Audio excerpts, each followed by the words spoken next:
Dr. Eric Kelly III and a host of phenomenal speakers from all around the globe for this 7-day virtual event that you don't want to miss. The mission of the Black Business Expo is to raise scholarship money from kids all the way from high school all the way from college. The Black Business Olympics is one of the largest Black business showcases in the world. It is an opportunity for businesses and companies to showcase their businesses globally. We are going to be giving away laptops up to $5,000 away to students. Again, I'm Olivia Appleberry, the founder of 2 Cents Finance and one of the speakers for the expo. I am so excited to see you there. For more info, go to www.blackbusinessexpousa.com or call 919-308-9090 and hope to see you there. I am Black Business. From the moment I wake until the time I sleep. Yes, I am Black Business. I am Black Business. Tell me, are you Black Business? I am Black Business. Do you support Black businesses? Listen, I support Black business because I am Black Business. Black Business Expo, one of the largest business showcases in the history of Black business in the world. The world! Sign up today at www.blackbusinessexpousa.com or call 919-308-9090. I am Black Business. I am Black Business. From the moment I wake until the time I sleep, I am Black Business. I am Black Business. Are you Black Business? I am Black Business. Do you support Black businesses? I support Black business because I am Black Business. Black Business Expo, one of the largest business showcases in the history of Black America in North Carolina. Join Dr. Eric Kelly III and a host of phenomenal speakers from all around the globe for this 7-day virtual event that you don't want to miss. The mission of the Black Business Expo is to raise scholarship money from kids all the way from high school all the way from college. The Black Business Olympics is one of the largest Black business showcases in the world. It is an opportunity for businesses and companies to showcase their businesses globally. We are going to be giving away laptops up to $5,000 away to students. Again, I'm Olivia Appleberry, the founder of 2 Cents Finance and one of the speakers for the expo. I am so excited to see you there. For more info, go to www.blackbusinessexpousa.com or call 919-308-9090 and hope to see you there. I am Black Business. From the moment I wake until the time I sleep. Yes, I am Black Business. I am Black Business. Tell me, are you Black Business? Black Business Expo, one of the largest business showcases in the history of Black business in the world.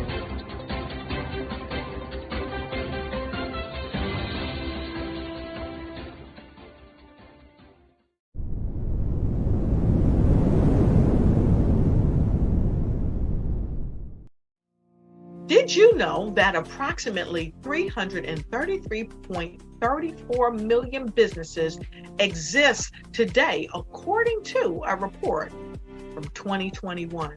And you may be one of those businesses, or maybe you're not in the business market yet, but you're aspiring to be a business owner. Well, guess what? You're in the right place at the right time. Because let's face it, everything is about timing and opportunity. Hi, my name is Dr. Lotus Richey, and I'm the CEO and founder of the Lotus Richey Coaching and Consulting LLC, along with the Lotus Richey Ignite Show. 15 minutes of success with Dr. Lotus Richey, as well as books to boom your business and bring who you are. And today, I want to bring this amazing message to you about the Black Business Network and the Black Business Olympics. See, the Black Business Network and the Black Business Olympics is designed to help people just like you, that's right, that look like me, to take their business to the next level. Not just in your front yard or your backyard, but globally. The Black Business Network and Black Business Olympics is designed not to just help you survive, but to help you thrive. So join us today as we come together with businesses all around the world to support our students, our children, our young teens, our young entrepreneurs. What we do is we come together to help raise funds for students who are aspiring to be business entrepreneurs, who are aspiring and who are thriving in college. We endow them with a wonderful opportunity to gain scholarship of either a laptop or several thousands of dollars. And we invite you to help be a contributor to this amazing opportunity to help someone that looks just like you. So join us today at our website and let us connect with you and help you ignite and take flight in every area of your life on the Black Business Network and the Black Business Olympics. I'll see you on the other side.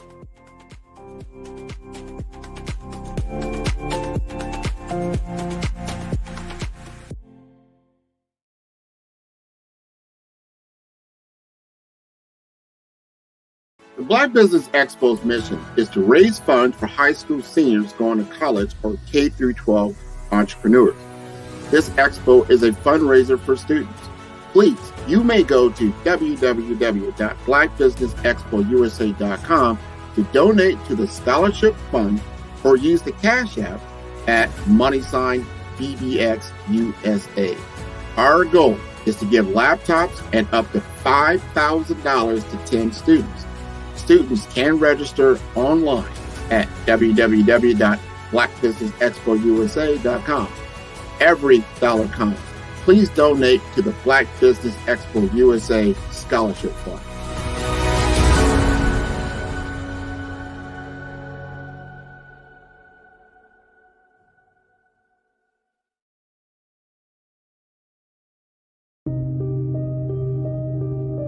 The Black Business Expo is changing my life.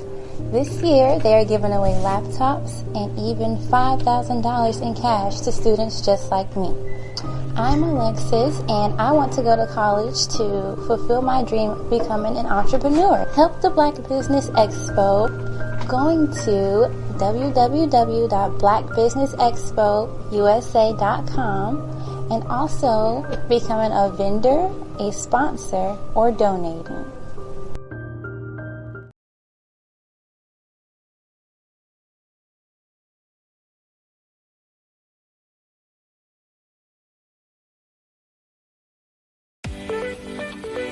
You are in the right place at the right time.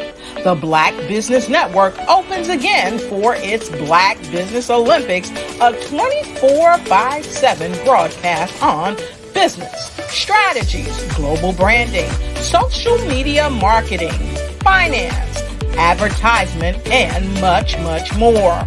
Featuring the top, most powerful entrepreneurs and speakers and thought leaders from all around the world as they gather together for this phenomenal event.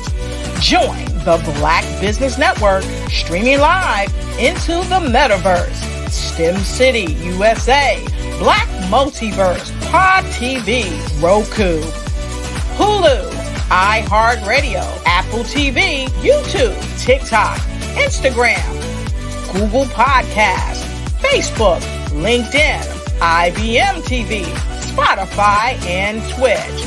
Tune in today and be a part of this amazing movement, the Black Business Olympics, welcomes you.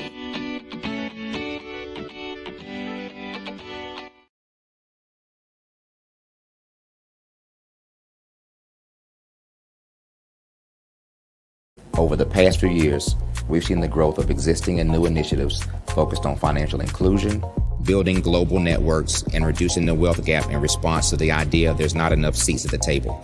Whether their outcomes are to increase the representation of Black executives on corporate boards, ensure an inclusive global economy, or to create new U.S. African commercial pathways, the strategies are often carried out by separate programs.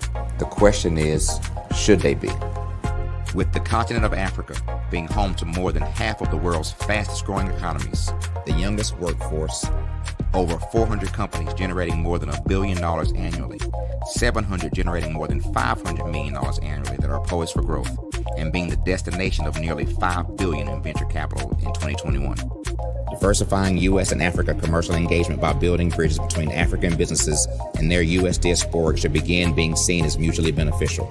From helping to reduce Africa's enormous capital gap to catalyzing two-way trade opportunities, the COVID-19 global pandemic hopefully has taught us that global challenges and opportunities are more interconnected than we thought. During the pandemic, African companies like Unicorn Flutterwave, insurance provider Reliance Health, ride-hailing app Yasir, and 54Gene, the continent's first bank of DNA on people of African descent, proved that when African companies have access to networks, capital, and information, they grow big, grow fast, and create solutions that are valuable to the world. This is why Be Direct was created. We are the first U.S.-based but African-centric board preparedness and board search company designed to connect U.S. Black talent and corporations to African businesses. Unique and fundamental to Be Direct's success is our process of helping board candidates adapt their experience and networks to an African context before they're connected to high-growth companies that are looking to locally and globally scale. From our focus groups with African business execs and government leaders, we don't ignore the sentiment that business is easy, but people are hard. Having a pool of board candidates with hard-to-access networks and extensive experience across the business lifecycle, including successfully raising capital, is table stakes for an initiative like this. So yes, we have that. But corporate or entrepreneurial success in the U.S. does not guarantee success in Africa. Developed alongside industry partners on the continent, our training program, Be Direct Prep, is designed to transpose their experience to create cultural comfort, understanding, and a commitment to helping businesses in Africa scale. Our board governance sessions are African, continental, and country-specific, integrated with cultural awareness and dexterity training, masterclasses led by African industry execs, and mentoring coaching from African continental-based facilitators. But even more unique to Be Direct Prep, we cap off our training program with an immersion trip to help candidates that have not been to Africa before see and feel Africa's complexity and opportunity from African soil. We all know traditional network-based board placement has historically left a lot of us out of ever really being in the paid board pipeline. Our strategy supports the work of many great organizations that are successfully filling seats at U.S. board tables by creating more tables for those that are still left on the sideline. It's time to start seeing the role and value of U.S. Black talent and businesses on the continent of Africa differently. Old perceptions and habits limit economic inclusion.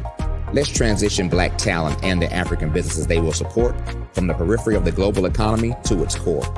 Living in a global lockdown, we all know now how fast local and global economies can change, and see the value of having businesses that hire, strengthen local value chains, and even grow globally. Status quo in any form holds back progress. We must democratize U.S.-Africa commercial engagement by socially and economically connecting cultures that have long been disconnected. It's time for Africa's U.S. diaspora to redefine their global value by helping African businesses scale continentally and globally.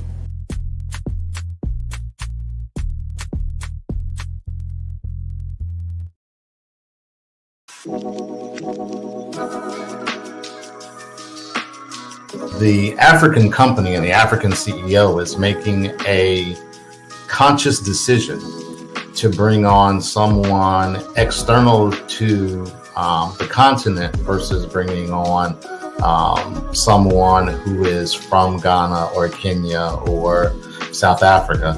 And so the skill sets of the people that we take through our executive leadership training program and ultimately on the placement, obviously have to be extremely high caliber.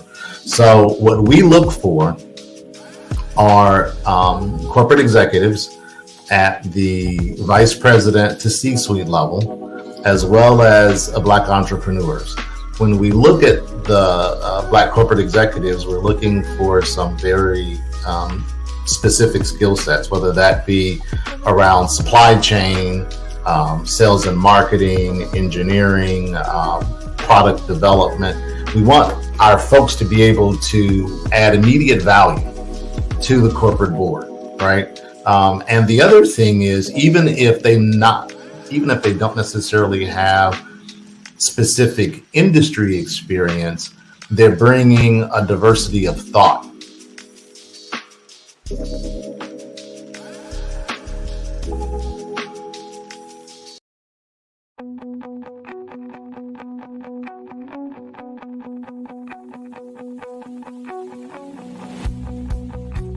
I am Black Business. From the moment I wake until the time I sleep. Yes, I am Black Business. I am Black Business. Tell me, are you Black Business? I am Black Business. Do you support Black businesses? Listen, I support Black business because I am Black Business. Black Business Expo, one of the largest business showcases in the history of Black business in the world. The world. Sign up today at www.blackbusinessexpousa.com or call 919-308-9090. I am Black Business.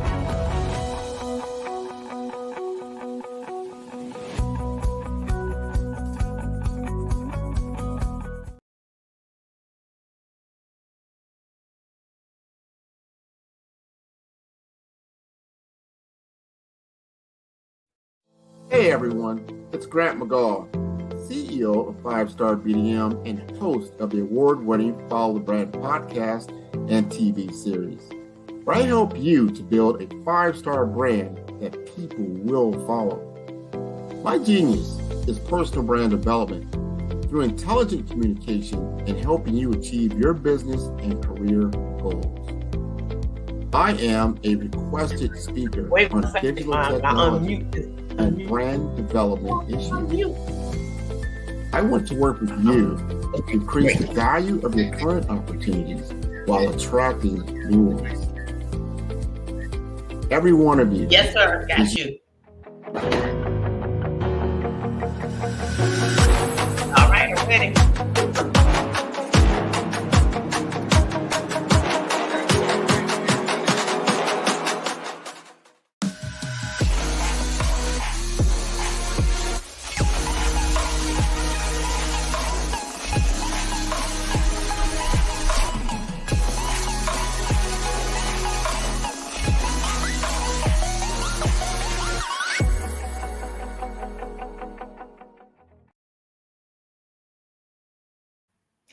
Good day, business owners, entrepreneurs, thought leaders, and corporations.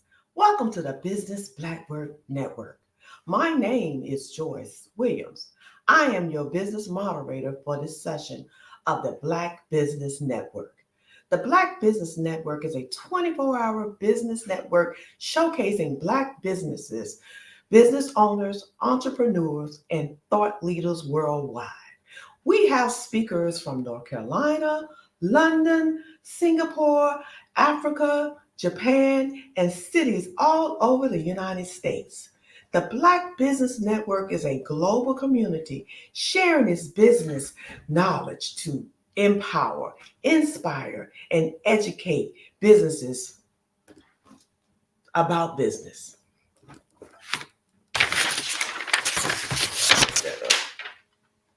We have a speaker today, Ms. Charlene Clark Carew. I will read her bio. Charlene Clark Carew is the dynamic CEO of HR Management DTI LLC, a company committed for empowering organizations and individuals through transformative training for success. As the author of the 5 organizational sins, Charlene delves into the crucial role of leadership in driving organizational excellence and personal growth. Her work as a role of leadership with public speaker and coach reflects her deep passion for the holistic development of individuals, guiding them to unlock their full potential, both professional and personally. Her company, HR Management DTI LLC, is a premier provider of leadership development, corporate training, and organizational solutions. The company excels in designing HR policies, delivering expert coaching for effective leadership, and offering tailored training programs to boost workplace performance. Its mission is clear: to foster success by building strong, resilient leaders and thriving work environments. HR Management DTI is dedicated to transforming potential into achievement through strategic insights and practical leadership development.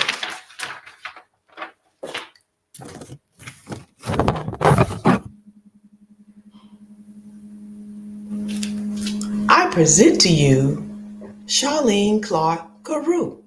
Good morning, good day. How are you? Hi, Joyce Williams. Thank you so very much for the introduction. May I correct the surname? It's Cura.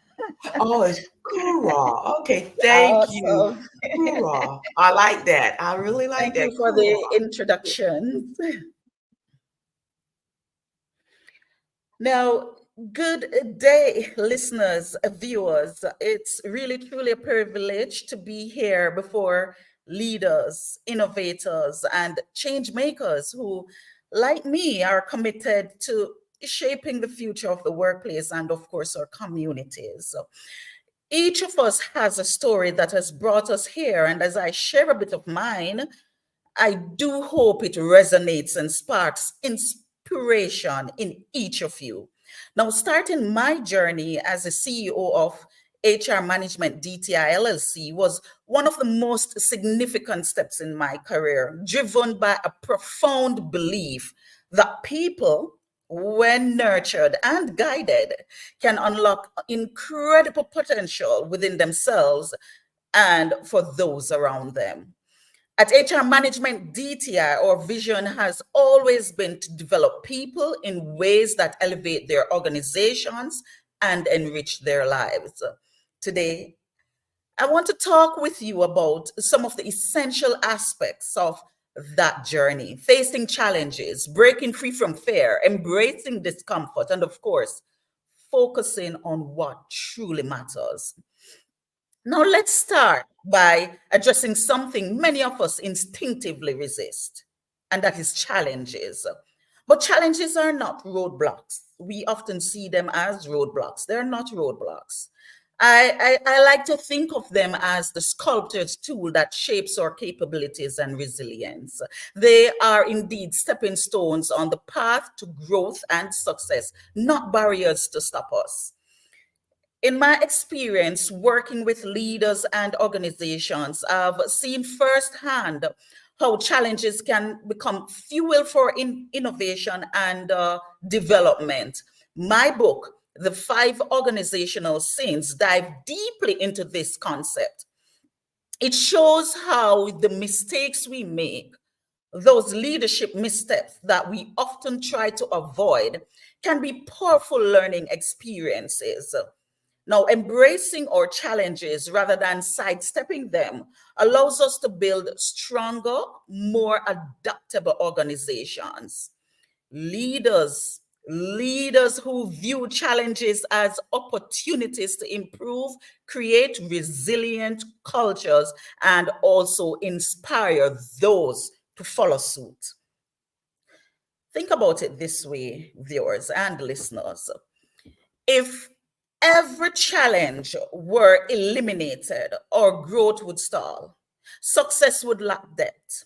The process of overcoming adversity shapes who we are and lays a foundation of lasting, meaningful achievement. So today, I invite you to reframe your challenges.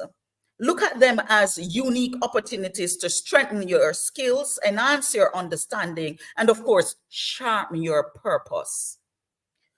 Another barrier people face is that of fear or taking risks. How many times you or someone in your organization or in your community hesitated to make a bold decision because of fear or failure? This fear is universal, and overcoming it is one of the most empowering steps a leader can take. The fear of risk has a potential powerful hold on individuals and organizations alike. But let me tell you, avoiding risks limits innovation. It also curtails growth and leaves us underprepared for future challenges. Now, with my company, HR Management DTI, I've had the pleasure of coaching many individuals to embrace risk as a natural and necessary part of strategic growth. The leadership requires courage, a willingness to move forward despite the possibility of failure. So, how do we break free from this fear? First, focus on calculated risk. Not every risk is worth taking, but every opportunity deserves consideration. When we approach risks with careful planning and informed judgment, we then turn them into tools for innovation rather than threats. One simple strategy I encourage is to start small, take minor, intentional risk, then build on them as confidence grows. Over time, risk-taking becomes a part of your leadership identity. As a speaker and a coach, I always tell my clients to learn and lean into discomfort, to let the fear of the unknown fuel them rather than hold them back. Taking that first step can be hard, but remember that bold moves often lead to incredible breakthroughs. Now let's talk about discomfort, and discomfort is a cousin to risk. Growth doesn't happen when there is comfort. Growth doesn't happen when we are at ease. Growth happens when we are willing to stretch beyond current boundaries to go where we haven't been before. It is uncomfortable, yes, but that's where the magic is. Now, in my work, both with organizations and individuals, I've seen the powerful transformations happening when people step outside their comfort zones. Leaving familiarity behind may seem intimidating, but it's an essential step for anyone looking to truly grow. When we teach leaders to push beyond their comfort, we create an environment that encourages exploration and innovation.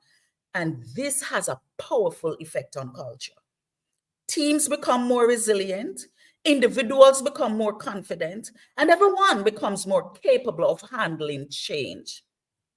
Now, on a personal note, every milestone in my journey, from building HR Management DTI LLC to registering for my doctoral program, required me to leave behind what felt safe.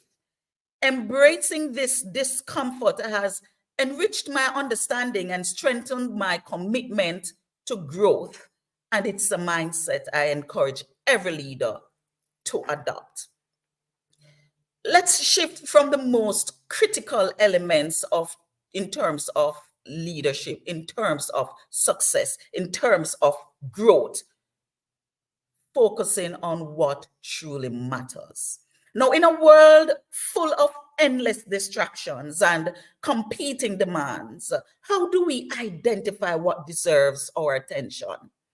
Through my role as CEO of HR Management DTI and LLC, I've observed the most successful individuals and organizations are those that focus on their core values.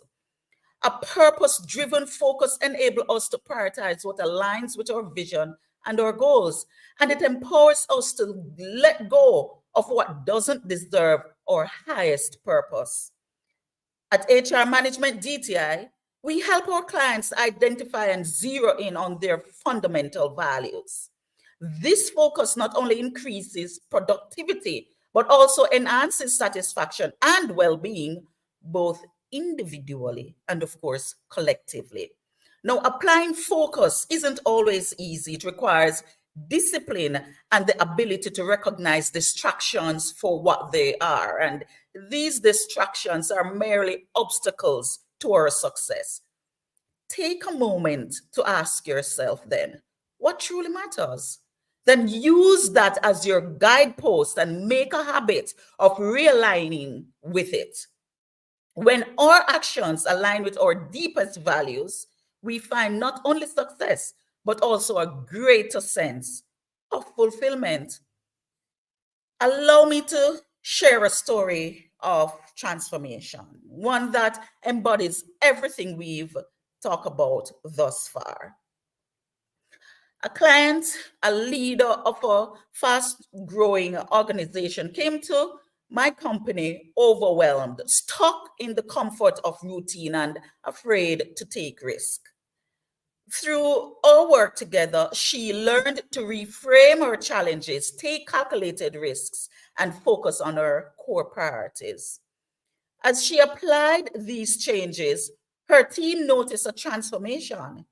Innovation flourished, and the organization shifted from reactive to proactive, tackling challenges with renewed confidence. This is what happens when we break free from fear and embrace growth as a continuous journey. The impact, as you can see, ripples out, affecting not only individuals, but the entire team and, of course, the organization at large. Now, before I conclude, I would like to summarize 4 key points today that I want you to walk away with. 1, embrace challenges as a catalyst for growth because they are not obstacles, but they are opportunities. 2, break free from the fear of taking risks because bold moves lead to breakthroughs. 3, step outside your comfort zone because growth demands discomfort. And 4, focus on your core priorities and then align them with your actions and your values. Each of these principles is more than just a strategy. It is a call to transform how we view our path to success. My goal today is to inspire you to take one courageous step forward in your journey, one step at a time. Whether that step is toward embracing challenges, taking a bold risk, or finally letting go of something that's been holding you back. Thank you so very much for your keen attention. Thank you so very much for allowing me to share this time with you. Each of you has a story, a purpose, and a unique capacity to make an impact. Let's take the lesson from today and let them guide you as you forge ahead, building legacy of resilience, courage, and purpose-driven success.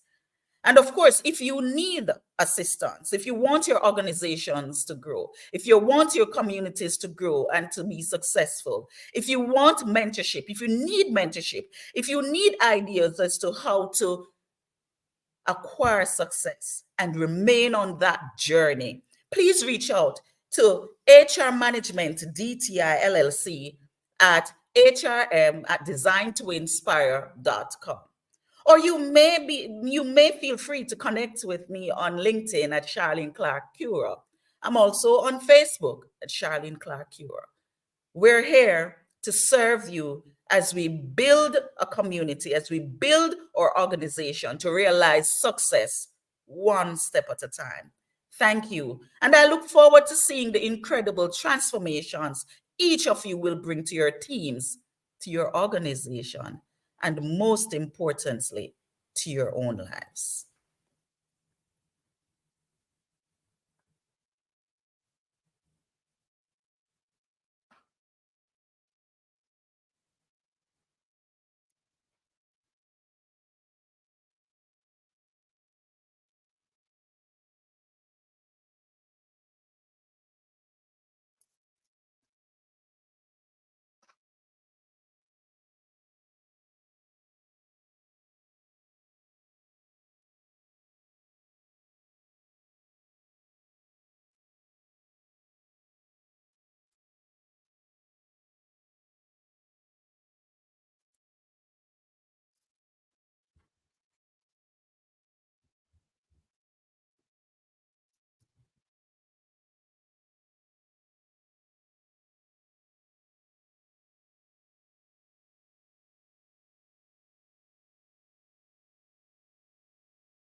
Why do I do what I do?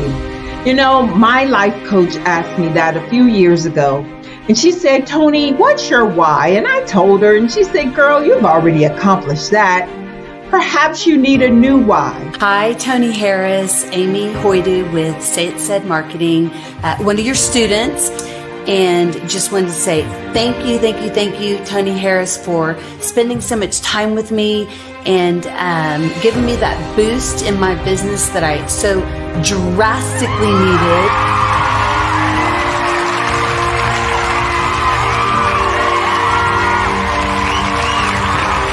My why is to touch, move, and inspire my clients to take drastic steps to be better than they were before they met me. I'm a resource. I'm a connector.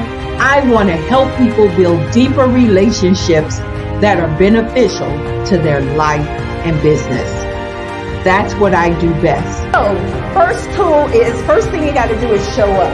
And speaking is a way to magnetically attract your ideal client to you. How many of you use social media that way? Absolutely. And this is how you look to the world. Drastic steps are the steps that are needed to be successful. And my business is drastic. Welcome back. Thank you. Thank you for having me again. Yes, I do have a few questions I would like to ask you. Are you open for some questions? I am open for some questions. Okay. Charlene, can you tell us what inspired you to start HR Management DTI LLC, and what were your vision for the company when you launched it? Oh, good question. Founding HR Management DTI LLC was really inspired by my deep-seated passion for fostering personal and professional growth. And I wanted to create a company that could go beyond traditional training to offer a transformative experience, one where individuals and organizations could unlock their true potential through strategic, purpose-driven development. And you did ask about my vision. My vision has always been to see people succeed holistically by combining growth in skill, character, and resilience to drive and sustain that success. So it was really my interest in people development and also maintaining that development to always be successful. Yes, and I think sometimes that's a calling to be involved in connection with people, because everyone does not have that calling or type of personality to work with people. Exactly, because we're of varying personalities. We have different ideals, different modus operandi, where our values are different. So we have to put ourselves in a space where we can understand the diversity of, having a group of people together in one building, in one space, and even that building could be your school, your home, the organization. And once you're able to understand, you're able to connect with people, then you can move forward with the developmental integral part, and the development has to be holistic. It cannot be just one part of the person. It has to be holistic, because I share with individuals, as an organization, when you employ the man, you employ the entire being. So you employ his community, you employ his family, you employ his, you employ the entire environment. Why? Because if that individual is broken in any of those spaces, they will be broken in the home, or they will be broken at work. So we have to be cognizant of that. And sometimes it's because we're not able to understand the true essence of diversity, why we fail sometimes in, how we engage, motivate, empower, and inspire people towards realizing their success. That's true. I have another one. Your book, The 5 Organizational Sins, delves into leadership and the impact on organizational success. Can you share with us the most important takeaway from your book? Sure. The central, and I should let me clear this a little bit. The organization, because quite a number of persons believe that when I speak of the organization, I'm speaking of a place of work. Right. When I speak of the organization can be that building that is used for work. It can be that building that is used as a church. It can be your home. It can be the community center. Now, the central takeaway from the 5 organizational sins is that leadership is fundamentally about accountability and alignment, and that leaders must align their actions and values with the mission of their organization and hold themselves accountable to the highest standards. By embracing these principles, leaders will foster trust, they will foster engagement, and they will also foster a culture that will drive success. And when you apply this, or to apply this, you have to be consistent. You have to do some self-reflection. I realize that many of us are afraid to look in the mirror. You have to be committed to integrity in every decision, in every interaction, and that is really what the most important takeaway of the 5 organizational sins is all about. Yes, and I like that part about looking in the mirror. And I think everyone really does not like to look in the mirror. They like to kind of pass by the mirror, but actually pass by the mirror. Yes, they actually, once they look in that mirror, they can see the true self. And that is what they are afraid of. They are afraid of their true reflection. So when you pass by the mirror, it's like you dress yourself for work. And when you pass by your mirror, you look beautiful. Everything is in place. And by the time you get to your office, someone stop you and say, well, then, oh, there is something on your cheek. No, you are leaving your home. You passed by the mirror, but you didn't see that there was something on your cheek. It's the same with personality, because we're not doing some self-reflection. We are caught up in self. So we are not realizing how we're treating people, how we're engaging. If we don't stop for a moment and stop passing by the mirror, stand and intentionally look in the mirror to do our own self-reflection, to make ourselves better in order to make those who are around us better as well. Yeah, I truly agree with that. Let me ask you this. What is the biggest problem that you believe needs changing for a better society? I like that one. That's great. Well, the biggest problem, I believe, is people that we need to, that we need to change in our society, right? And why? Because of its complexity. When we're dealing with individuals, of varying background, of varying cultural alignment, depending on where that person is from, depending on the values that that individual holds, then we're dealing with a whole complexity of engaging individuals, of inspiring and motivating individuals in terms of, realizing, the better self towards journeying on that path for success and growth and development. But one common challenge I would share is bridging the gap between knowledge and action, right? knowing what good leadership looks like, but struggling to implement it consistently. Because sometimes we do know what good leadership is like. We do know what good engagement and empowering people is like, but we have a problem with consistency. Another is also overcoming resistance to change. We don't like changes. So my company focus on experimenting and learning and personalizing coaching, guiding individuals to apply principles directly to the real world situation in order to navigate their own unique challenges.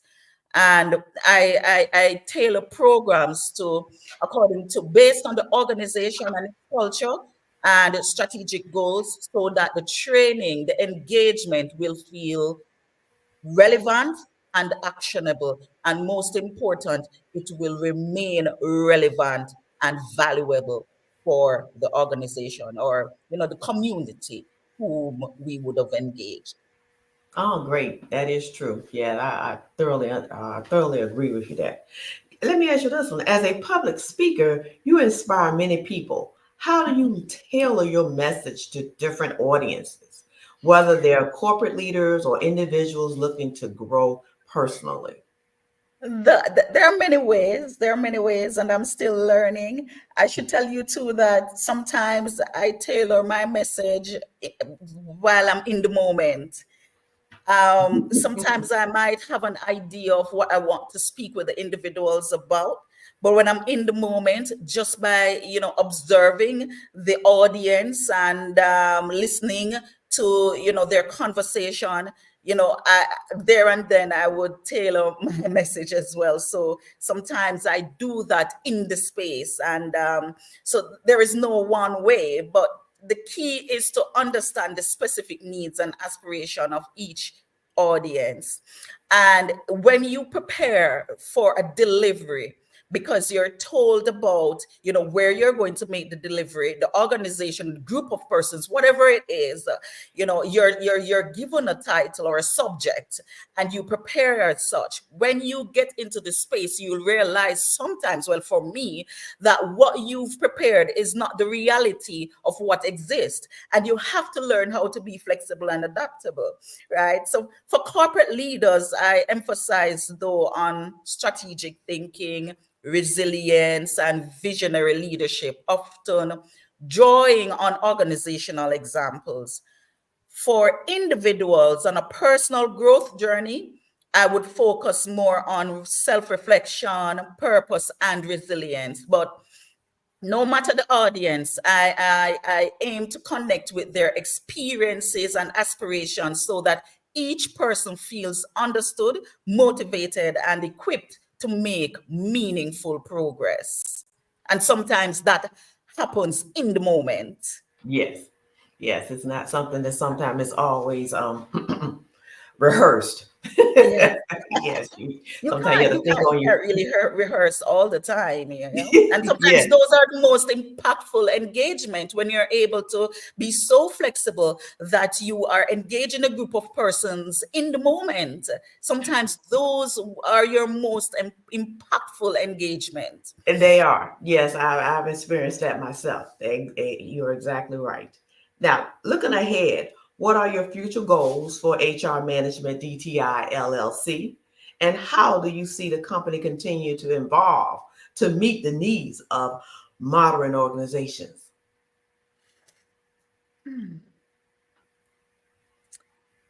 Good question. Oh, we have some time. Take your time.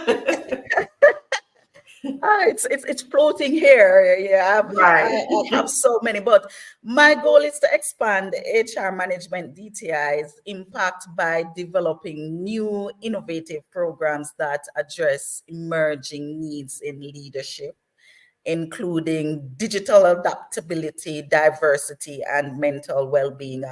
I'm very big on mental well-being, because if you are not mentally well, then everything else will, break. So I'm very big on the mental well-being.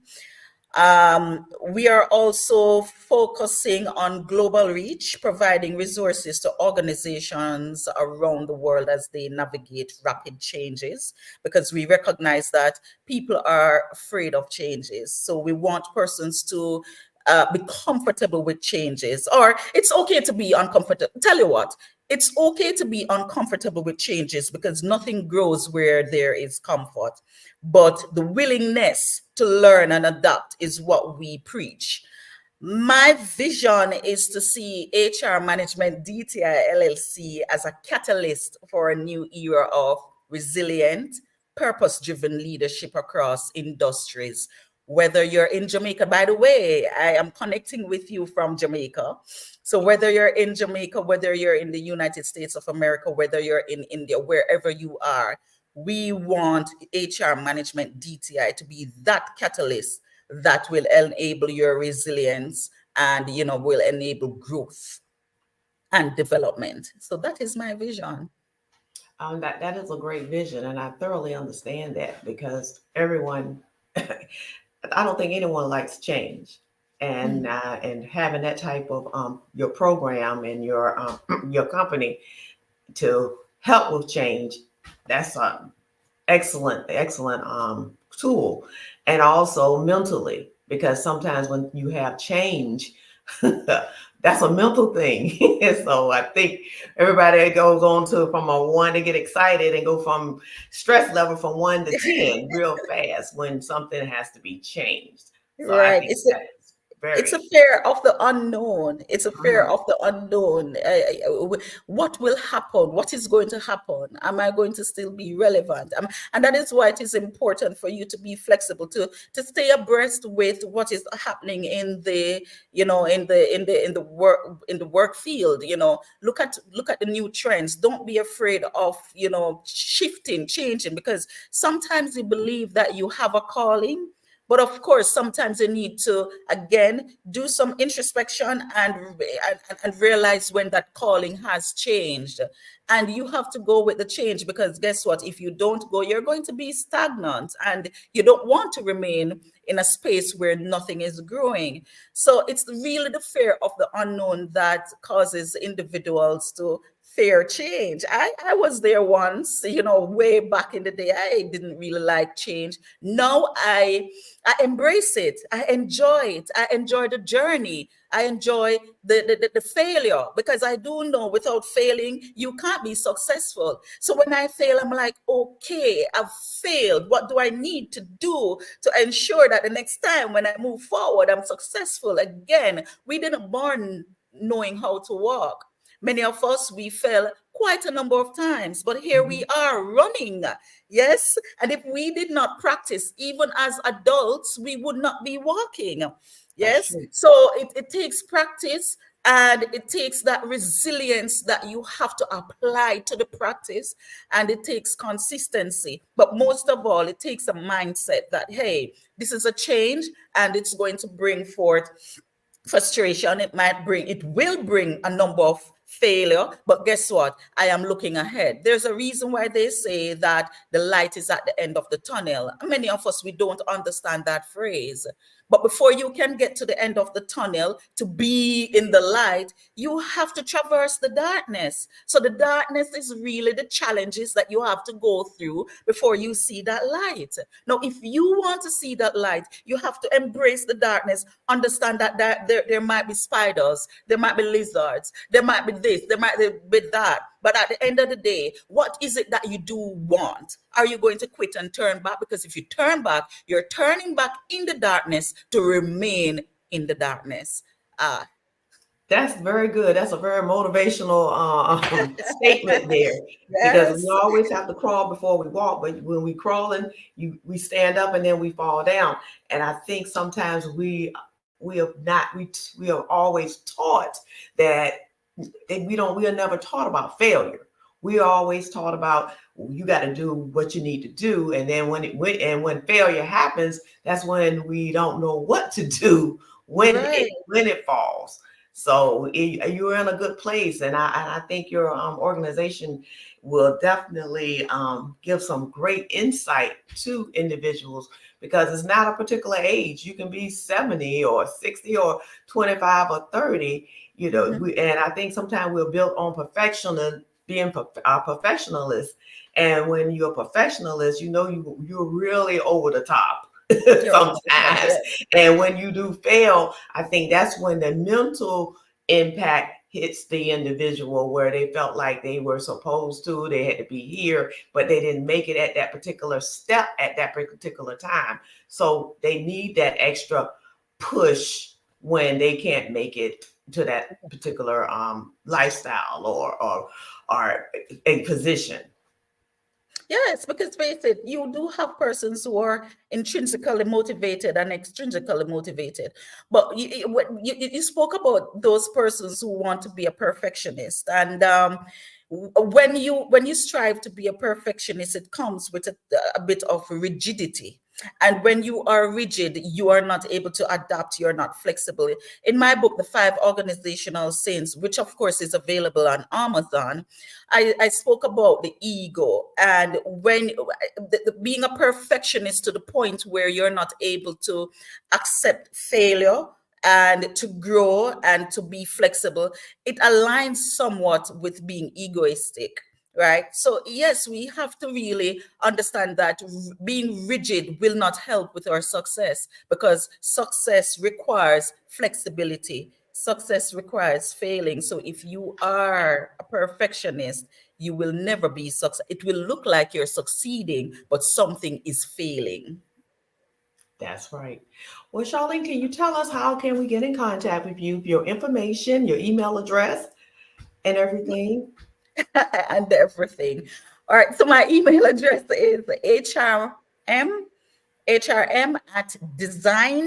DESIGNED, designedtoinspire.com. And I am on LinkedIn, Charlene Clark Curo. I'm also on Facebook, Charlene Clark Curo. Or you can also visit my website at designedtoinspire.biz. So let me repeat my email, because I think I gave it wrong. It's hrm@designedtoinspire.biz, not .com, .biz. So hrm@designedtoinspire.biz. And my website is designedtoinspire.biz. So you can connect there. Or you can connect with me on LinkedIn or Facebook by simply typing in my name, Charlene Clark Curo. Oh, well, thank you. And we really enjoyed you. And genius is common. And we will see you on the other side. Thank you so very much. Thank you. It was a pleasure. It was a pleasure. Artist to me is a creative expression of something from nothing. It explodes onto the canvas, or it explodes on in my work. One of the things that I try to do more than anything is I try to just give the lines and the movements and emotions and expressions into what I do. Art really means to me a chance to express how I feel deep down inside. Most of my art begins as a thought that I might have, whether it's sports, whether it's history, whether it's a woman or a man. It pretty much starts as an idea of thought before I get into the actual image of what I'm going to draw. I do a lot of historical pieces. I was a history minor in college, and I love to do history pieces. And a lot of times I'm thinking about history, and then I try to make that history impact you as you look at it. That's one of the reasons I do pictures so large. People ask me, why do I do pictures so big? And I tell them, I want the piece to impact them as they're looking at it, to kind of dominate them, dominate their space. And most of my pieces I try to do off page. I don't try to do anything that's going to be in those four corners or in a square. And I want your imagination to be a part of the piece that you're looking at.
Dr. Eric Kelly III and a host of phenomenal speakers from all around the globe for this 7-day virtual event that you don't want to miss. The mission of the Black Business Expo is to raise scholarship money from kids all the way from high school all the way from college. The Black Business Olympics is one of the largest Black business showcases in the world. It is an opportunity for businesses and companies to showcase their businesses globally. We are going to be giving away laptops up to $5,000 away to students. Again, I'm Olivia Appleberry, the founder of 2 Cents Finance and one of the speakers for the expo. I am so excited to see you there. For more info, go to www.blackbusinessexpousa.com or call 919-308-9090 and hope to see you there. I am Black Business. From the moment I wake until the time I sleep. Yes, I am Black Business. I am Black Business. Tell me, are you Black Business? I am Black Business. Do you support Black businesses? Listen, I support Black business because I am Black Business. Black Business Expo, one of the largest business showcases in the history of Black business in the world. The world! Sign up today at www.blackbusinessexpousa.com or call 919-308-9090. I am Black Business. I am Black Business. From the moment I wake until the time I sleep, I am Black Business. I am Black Business. Are you Black Business? I am Black Business. Do you support Black businesses? I support Black business because I am Black Business. Black Business Expo, one of the largest business showcases in the history of Black America in North Carolina. Join Dr. Eric Kelly III and a host of phenomenal speakers from all around the globe for this 7-day virtual event that you don't want to miss. The mission of the Black Business Expo is to raise scholarship money from kids all the way from high school all the way from college. The Black Business Olympics is one of the largest Black business showcases in the world. It is an opportunity for businesses and companies to showcase their businesses globally. We are going to be giving away laptops up to $5,000 away to students. Again, I'm Olivia Appleberry, the founder of 2 Cents Finance and one of the speakers for the expo. I am so excited to see you there. For more info, go to www.blackbusinessexpousa.com or call 919-308-9090 and hope to see you there. I am Black Business. From the moment I wake until the time I sleep. Yes, I am Black Business. I am Black Business. Tell me, are you Black Business? I am Black Business. Do you support Black businesses? Listen, I support Black business because I am Black Business. Black Business Expo, one of the largest business showcases in the history of Black business in the world.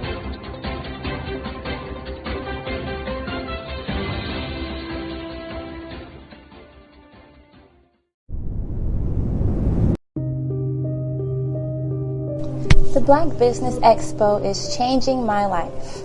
This year, they are giving away laptops and even $5,000 in cash to students just like me. I'm Alexis, and I want to go to college to fulfill my dream of becoming an entrepreneur. Help the Black Business Expo going to www.blackbusinessexpousa.com and also becoming a vendor, a sponsor, or donating.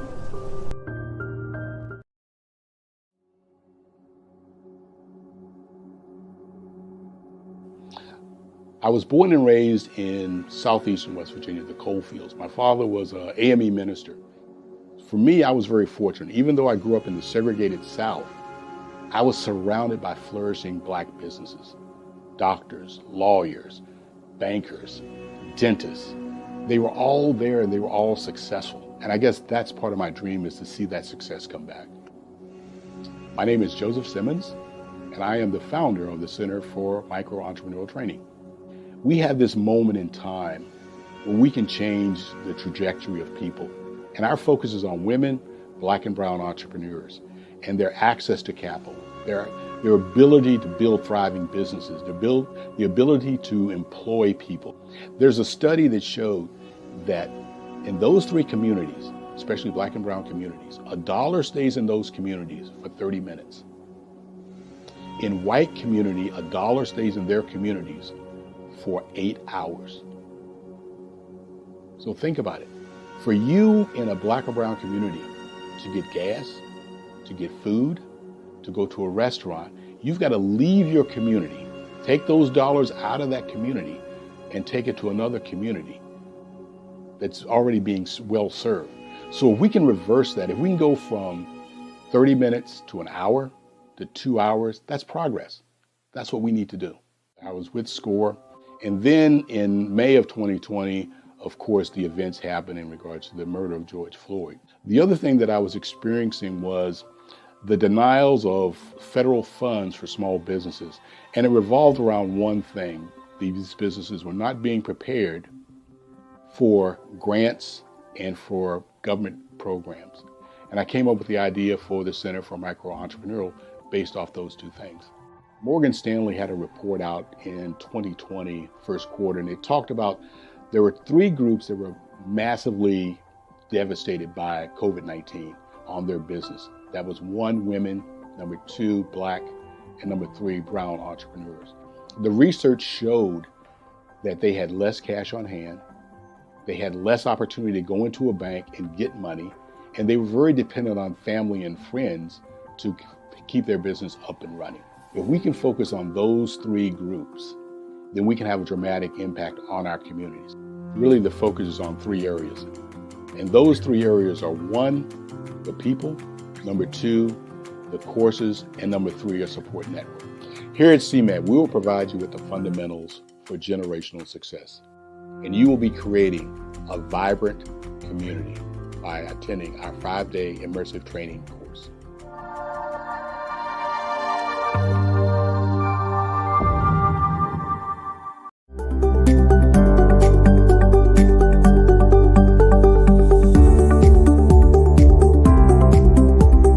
My name is Katie Bennett, and I own Lexicon Presents Publishing.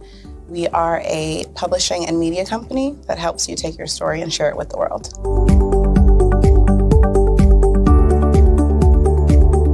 You know, for a while, I just had my family telling me to just hang it up, get over it, you know, and I had no support. And it was in your program that I really understood the necessity for having that help, having that support.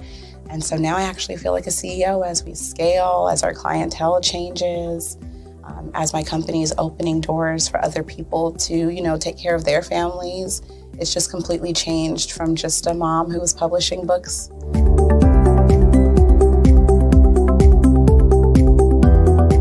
I was at a point where my job, although it was paying really well, wasn't enough.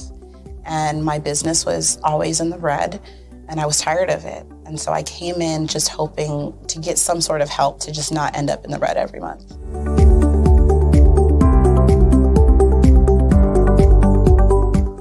Ooh, wow. Okay, so there was one in particular, I cannot remember his name, but he asked me, he said, why are you in business? And I told him that I wanted to make a difference and I want to help my community. And he let me ramble on for a while. And then when I was done, he was like, okay, all of those things are great. They make you a humanitarian, not a business owner. And he was the one who told me, he's like, you know, you have this great service and you're offering it at like a great value price. So to someone like myself, we don't know that we're going to get the value of what you're actually bringing. And so that gave me the confidence I needed to raise my price. It gave me the confidence to go after my actual client that I actually prefer to work with.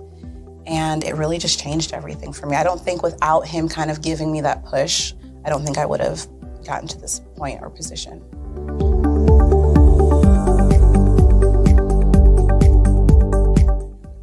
Wow, the benefits is just having a coach that holds you accountable. They set goals with you.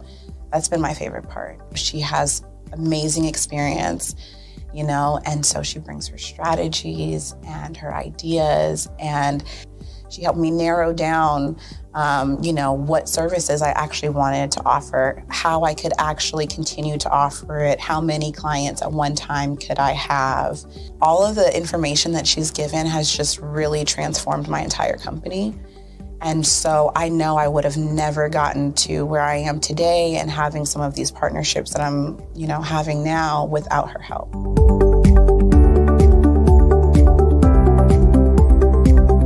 You're going to get information that you're not going to find on YouTube. You actually take the time to strategically give us the information, then give us time to actually apply it. I would also say that so that you're not just out on a ledge alone trying to figure this out. Like, you deserve to be in a community with other people who also want to grow their business.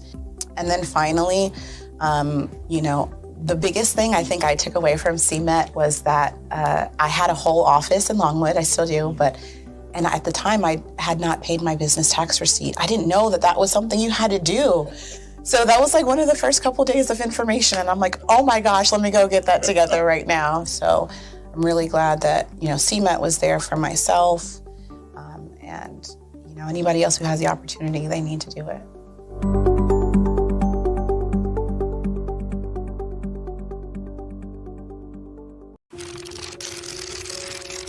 Bravery is not the absence of fear, but the ability to overcome it. We stand for those who defy suppression, who speak out, and those who walk the road less traveled. Everyone deserves to be seen and their voices to be heard. We're sparking a movement, growing a community of creators united by the desire for freedom, choice, equity, and ownership. At Fanbase, it's all for one and one for all. We support each other to guide, promote, and uplift you in a place where you can unapologetically be yourself. A place where your voice, ideas, and creativity are not just welcomed, but celebrated. We are Black founded, minority funded, and supported by a diverse, inclusive, powerful community that believes in the strength of authenticity and individual choice. Regardless of success or background, we welcome you, the marginalized, the underappreciated, the successful, the superstar. We're for all who seek a space to express themselves freely, where they are rewarded for being their authentic, true self. We transcend labels because only we have the right to define ourselves. We are built for the brave, the culture, the creators, and for the future where everyone has a power to shape their own destiny, where all are empowered, voices are amplified, and freedom is embraced. For the first time, you have a chance to own the platform you helped make popular. It's a revolution, a movement in how we connect, create, and share. Everyone is a creator, and everyone has a fan base. Here, you can be you without limits.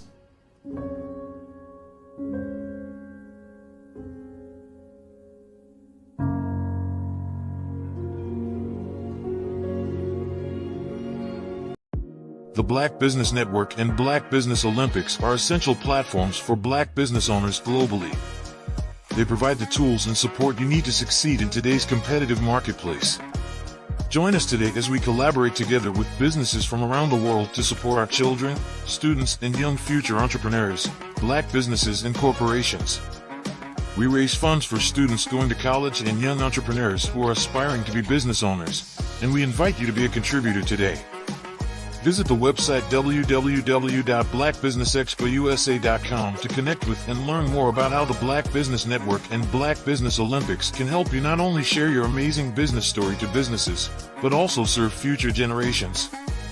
Hello, my name is David Jones, CEO and co-founder of the Hello LLC, where we help businesses build a culture, brand and experience, and leverage technology to pivot into Web3.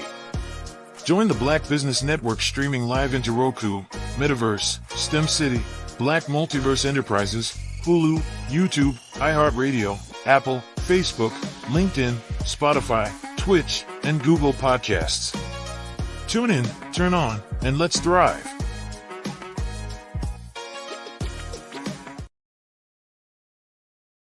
The Black Business Expo's mission is to raise funds for high school seniors going to college or K-12 entrepreneurs. This expo is a fundraiser for students. Please, you may go to www.blackbusinessexpousa.com to donate to the scholarship fund or use the Cash App at $BBXUSA. Our goal is to give laptops and up to $5,000 to 10 students. Students can register online at www.blackbusinessexpousa.com. Every dollar counts. Please donate to the Black Business Expo USA Scholarship Fund.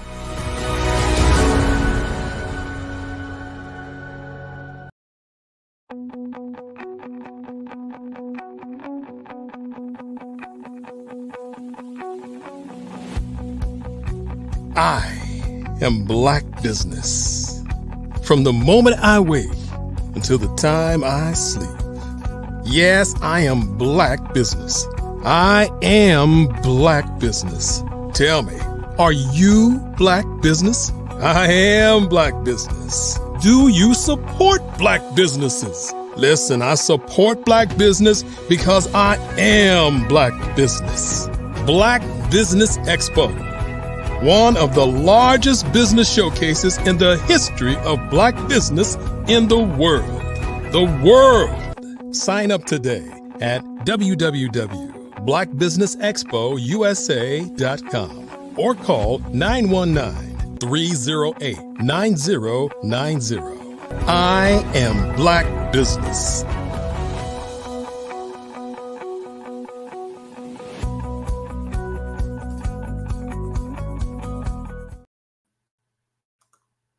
Good day, business owners, entrepreneurs, thought leaders, and corporations. Welcome to the Black Business Network.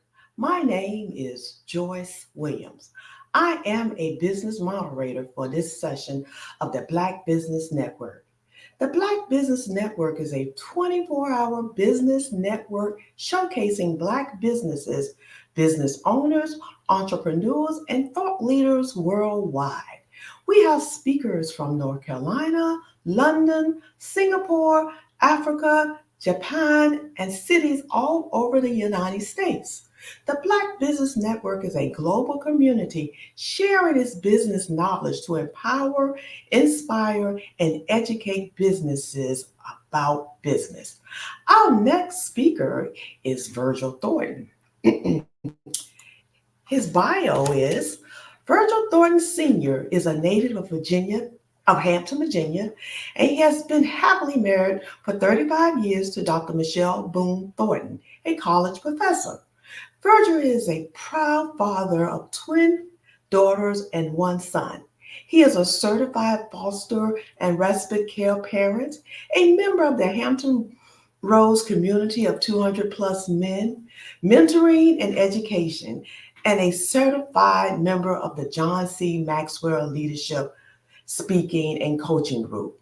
As general manager of Dodge, Infiniti, and Lexus dealerships in Alabama and Virginia, and owning several businesses in the food service and the recording industry.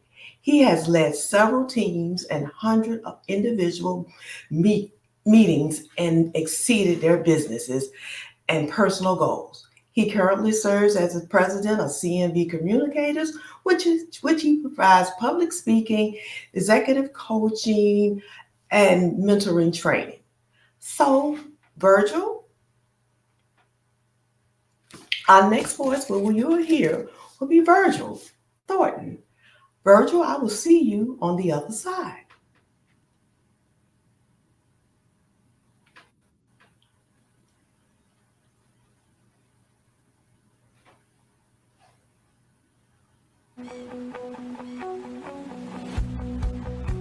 I am Black Business.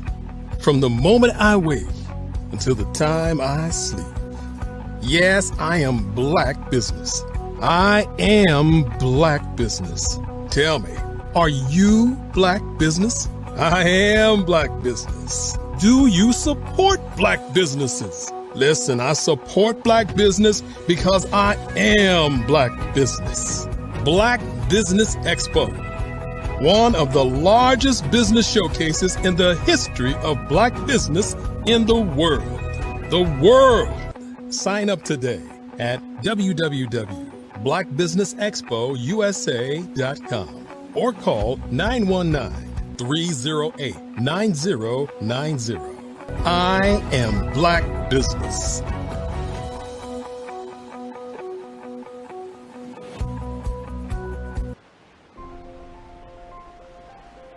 What if you could build your own city? A place where every child can find nurturing people to help them achieve their full potential. A place where every adult can access job training support, where health education is abundant, where social justice ruled the land. A place without limitations. Welcome. You have arrived at STEM City USA. It is what every city should be. A safe and trusted community where you find people and resources to help you become everything you are and beyond. STEM City is unlike anything you have ever experienced. It is a digital twin of the world around you, only better. STEM City is about energy and soul renewal. It is more than a digital world. You can almost feel the power of live cultural events, music, and theater. STEM City promises a better future for children with caring mentors and hands-on activities with dedicated tutors to support our youth. STEM City is your passport to a healthy lifestyle with weekly events addressing our community's many issues. STEM City is your financial well-being with helpful information on wealth management, career advancement, job training, and so much more. STEM City is the community you deserve. It is the city where your dreams can come true. STEM City USA, a place in the sky that is accessible to all who reach for the stars.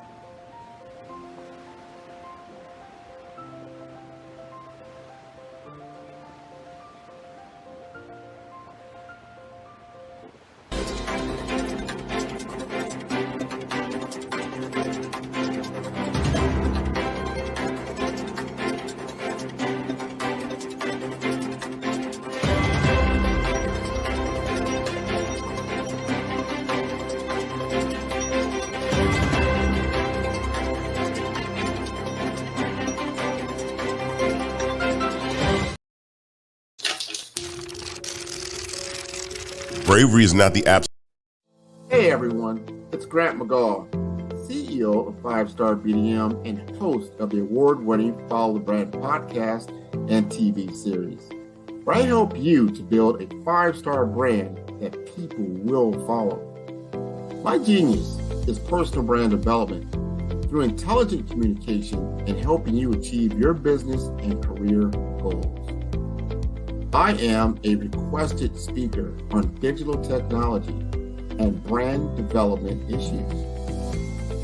I want to work with you to increase the value of your current opportunities while attracting new ones.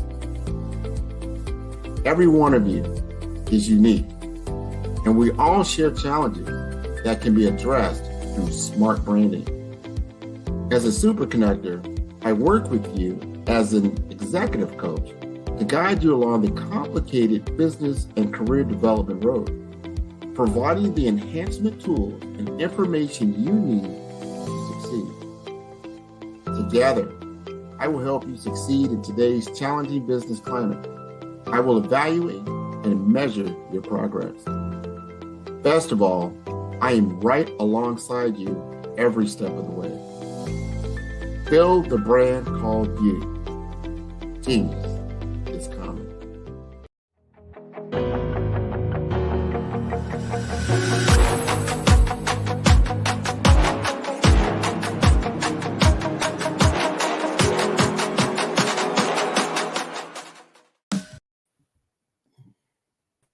Welcome back.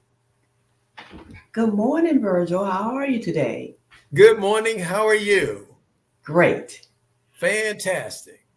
I can't wait till when you listen to your presentation. Yes, absolutely. I am so excited to be here. Yeah, we're excited for you to be here. Yes, I can read your bio. I will read Mr. Thornton's bio.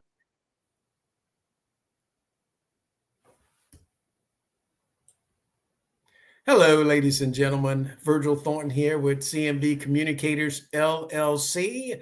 Just a little technical difficulty here, but we are back online. And of course, just wanted to let you know that CMV Communicators has over 75 years of combined leadership experience, ranging in the automotive industry. And we also worked in the food industry, in the national defense for the United States, in the real estate industry, and also the recording industry.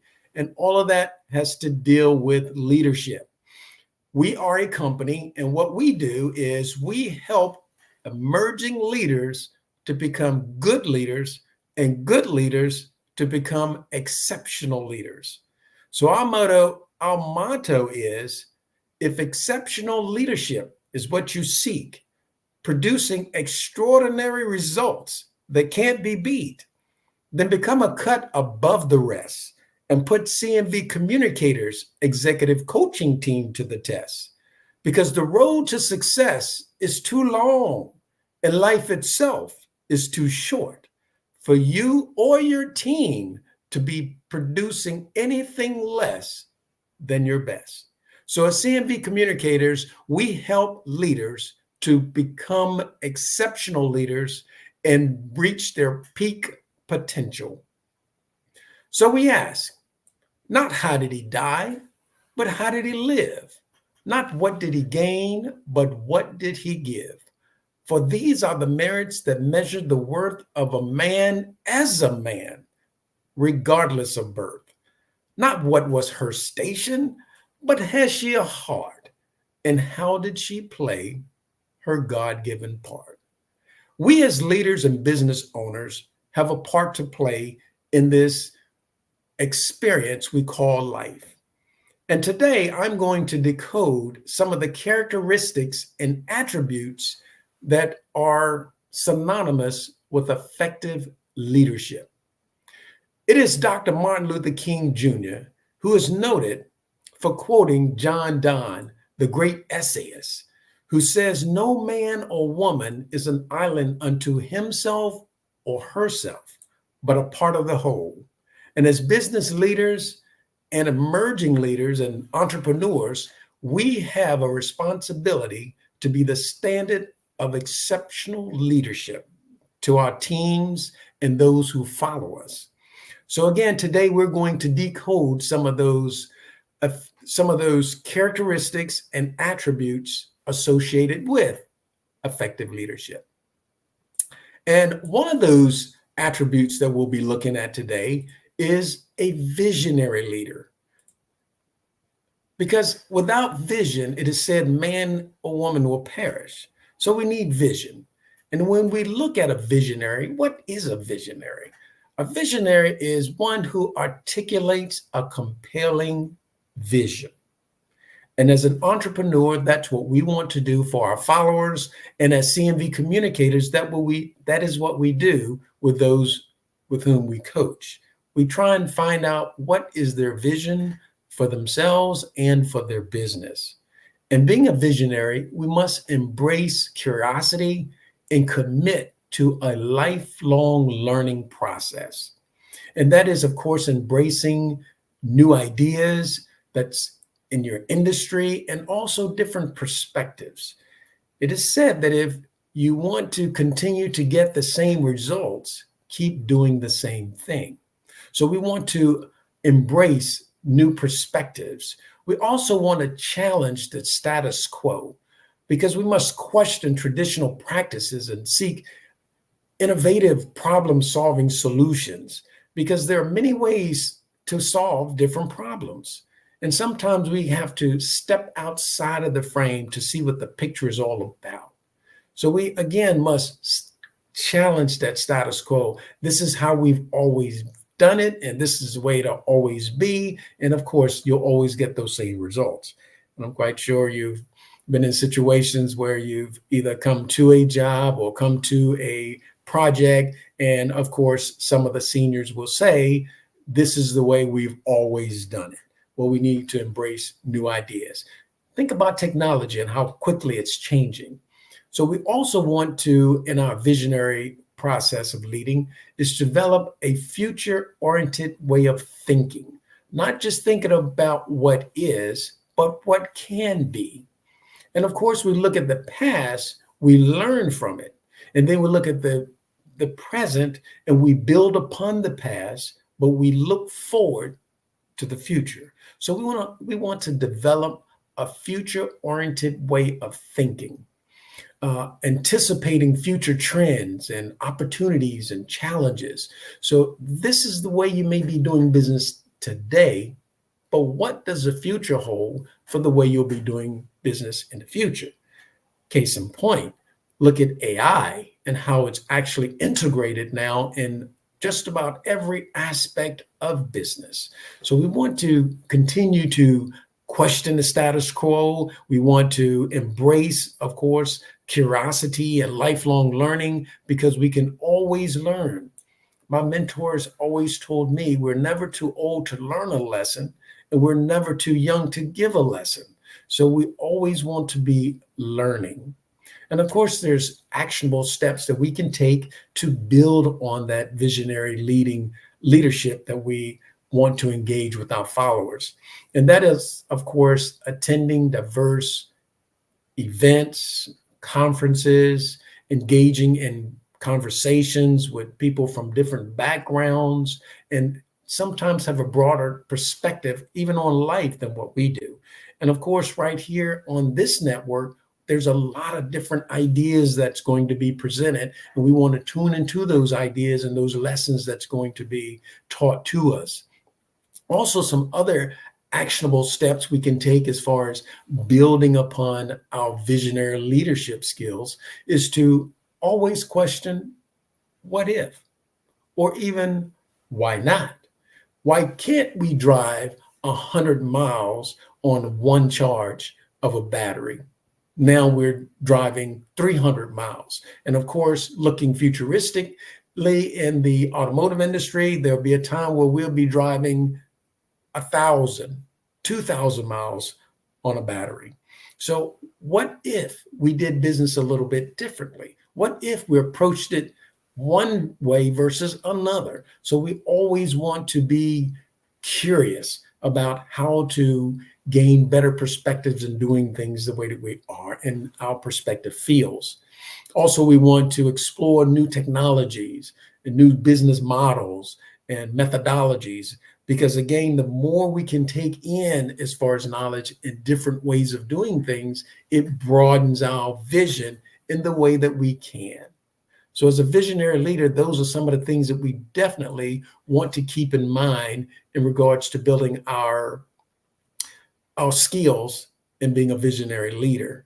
We want to look at the next 5 to 10 years and how we'll be doing business the way that we are. For instance, in coaching has changed. There are tools out now that actually help us in coaching. They're actually taking notes as we are engaging with our clients. They're actually building matrix so that we can hold our mentees accountable for the things that we're going through. So with them, as far as the plan and strategic planning that we do with our clients, so that we can get to the goal that they're trying to seek. We also want to look at trends and how they're impacting our industry and our communities. And of course, the innovative ways that we can do things. Because again, we understand in business, time is money. So how can we cut down on some of the things that's assuming or consuming a lot of our time? So as a visionary and a visionary leader, it's extremely important, because as the visionary, that is the person within the company that has taken the company forward. I've said in the past that it's always important to understand the mission statement, because the mission statement of a company is the vision of the company. And every company starts with a vision. So this is an extremely important attribute regarding effective leadership, being a visionary. I'm not sure who comes to mind for you, but the person that comes to mind for me when I think about a visionary, it's a gentleman that actually was born in a family, and he was adopted. His family, due to some issues, they couldn't keep him, some cultural issues. He didn't graduate from college, although he went to a prestigious school in the United States, but college wasn't for him, because for his vision was larger than what he was actually exposed to at the time. His vision took him to India, where he wanted to study Buddhism and the principles of Buddhism, because he was so interested in that. He later came back to the United States, got involved in an international technology company, and unfortunately got fired from his own company, but that didn't stop him. He came up with a new vision to go into animation and animation films, and built a very lucrative business in animation, only later to be rehired by his original technology company, because they saw that his vision would take their company to heights that no other company in that field had actually climbed to. The person I'm speaking about is Steve Jobs. And Steve Jobs is behind all the technology that we now enjoy when it comes to Apple products. Steve Jobs' vision for Apple changed the world. It changed the world of the record industry, which I worked in. There's no such thing as record stores like talking about it. When the last time you visited one in the United States? Because everything has gone to streaming. And he started also, as far as technology and seeing the future and how things will be different and how we will actually embrace different technologies and innovations. He started that with the iPod. And with the iPod, instead of one song that you could put on a Walkman with one CD, now there's thousands of songs that you could place on an iPod. And now look at the thousands of songs you could put on a thumb drive. And that thumb drive, you can connect to your computer, and your entire collection of CDs are now on a thumb drive. And of course, we've moved from even a thumb drive into streaming. You have all kinds of music you can put on your telephone and take your music with you wherever you go. And the Bluetooth technology. So we must embrace different ways of doing business, and also looking futuristic as to how will our businesses be operated in the future, and start thinking and preparing ourselves for those things to come. It is Helen Keller who said that life is it's an adventure, or it's boring. And it's a shame to have sight and not have vision. So vision is extremely important. And as I said in the beginning, it was King Solomon who said, man without vision shall perish. You must know where you're going to know once you've arrived. And that's one of the key attributes of leadership.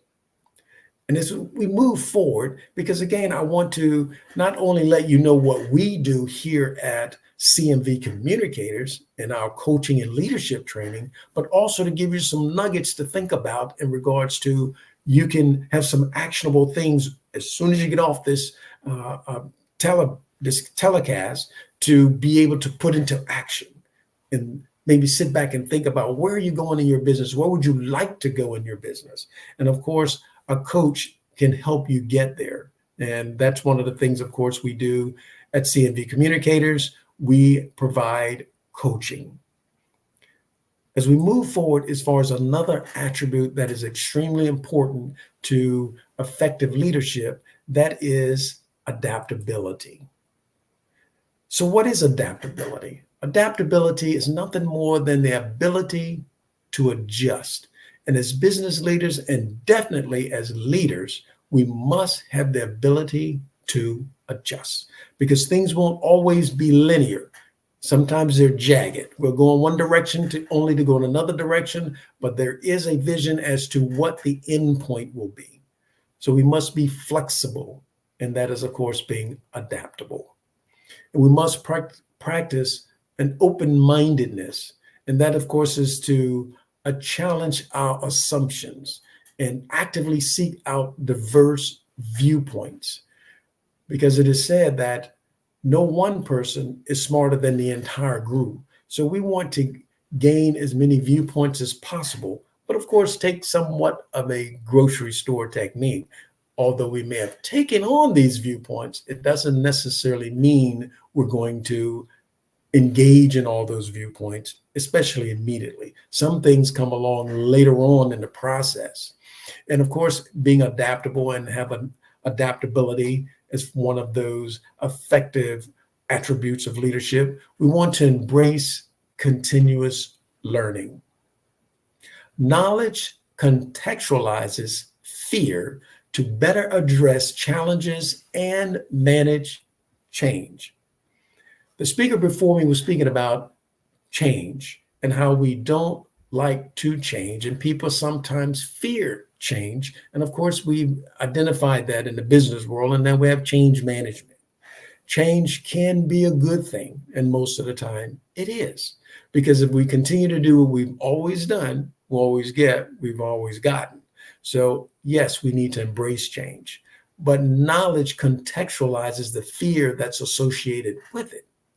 Let's think about it. If you was on a job or you was engaged in a project and something automatically changed, we fear to change because we don't know the outcome. The more knowledge we have about what that change is, the less fear we have about it.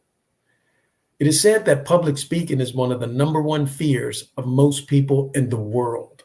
Some people would prefer dying than getting up in front of an audience and speaking because of the fear. But the more we learn about the fear, the less we are fearful.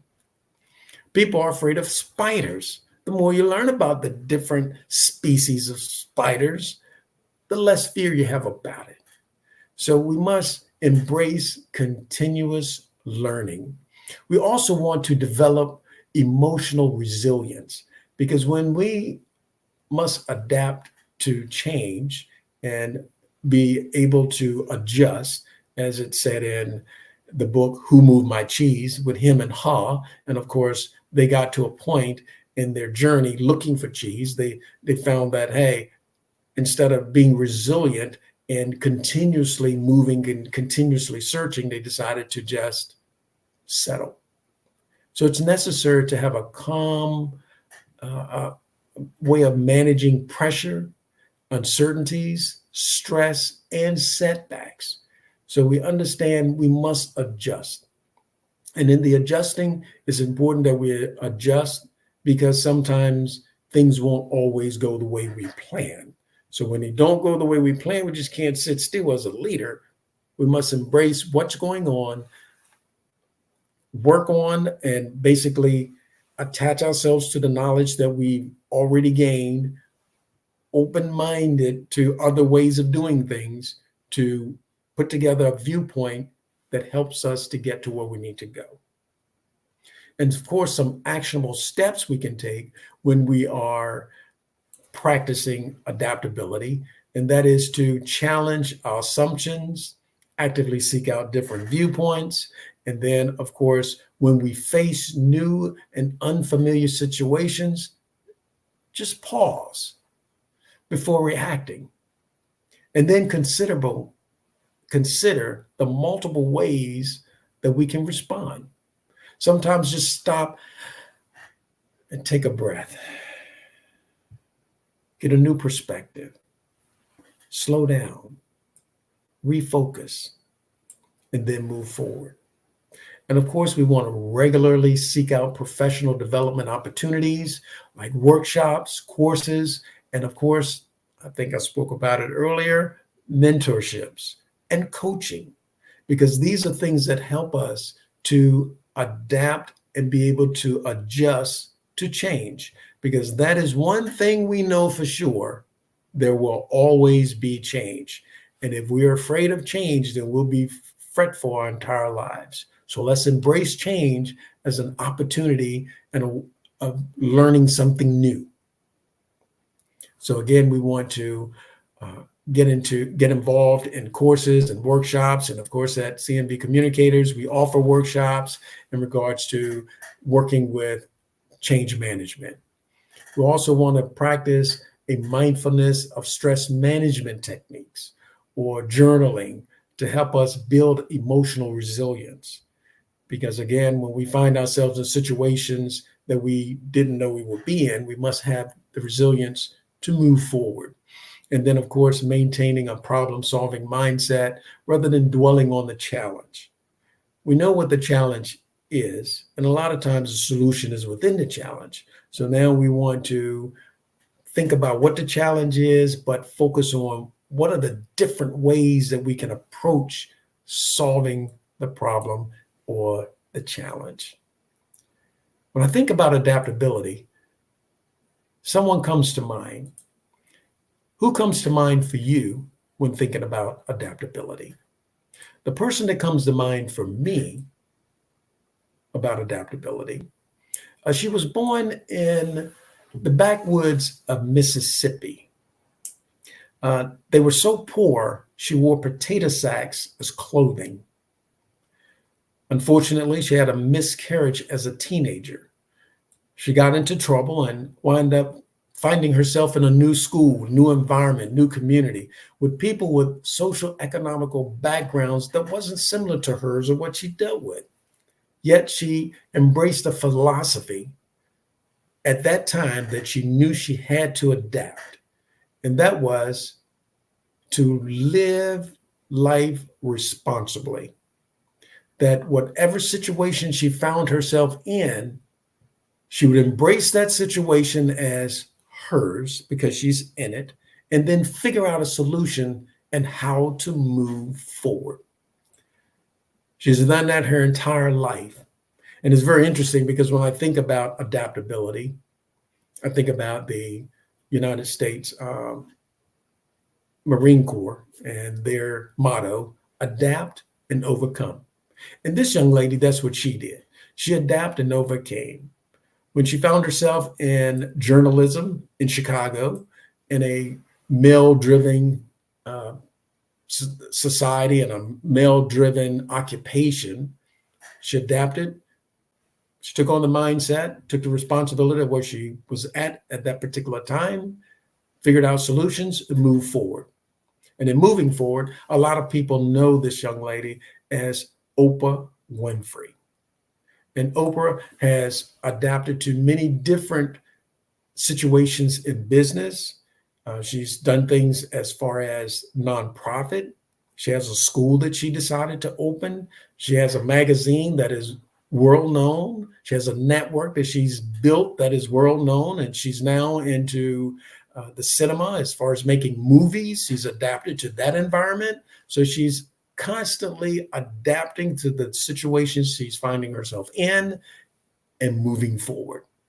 So when we look at those three different attributes when it comes to effective leadership, it's extremely important. And the third one that we look at, of course, is resilience. When we look at resilience, then when we look at resilience, we must think about, this is where I am. Now I need the resilience to move forward.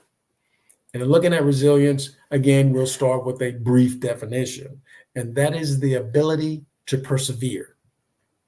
So we're going to cultivate a growth mindset, an attitude that challenges and setbacks are learning and growing experiences.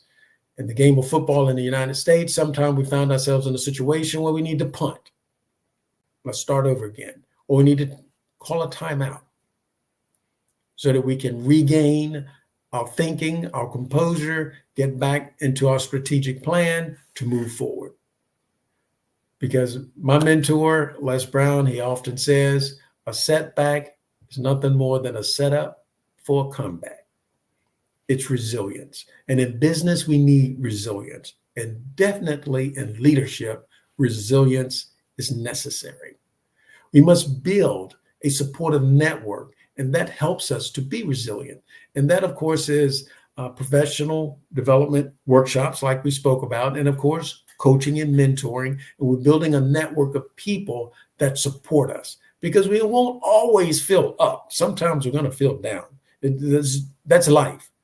It's going to happen. Sometimes life is going to knock you on your butt, and you're going to need resilience to stand back up and move forward. Adapt to the situation you found yourself in, understanding that you have the vision to go forward, and sitting on our butts won't get us there. We must be resilient to get up, move forward. No, I don't know what the next move is going to be, but I will figure it out, and I'll build this network, and you'll build a network to help you figure it out. So you have the resilience to move forward.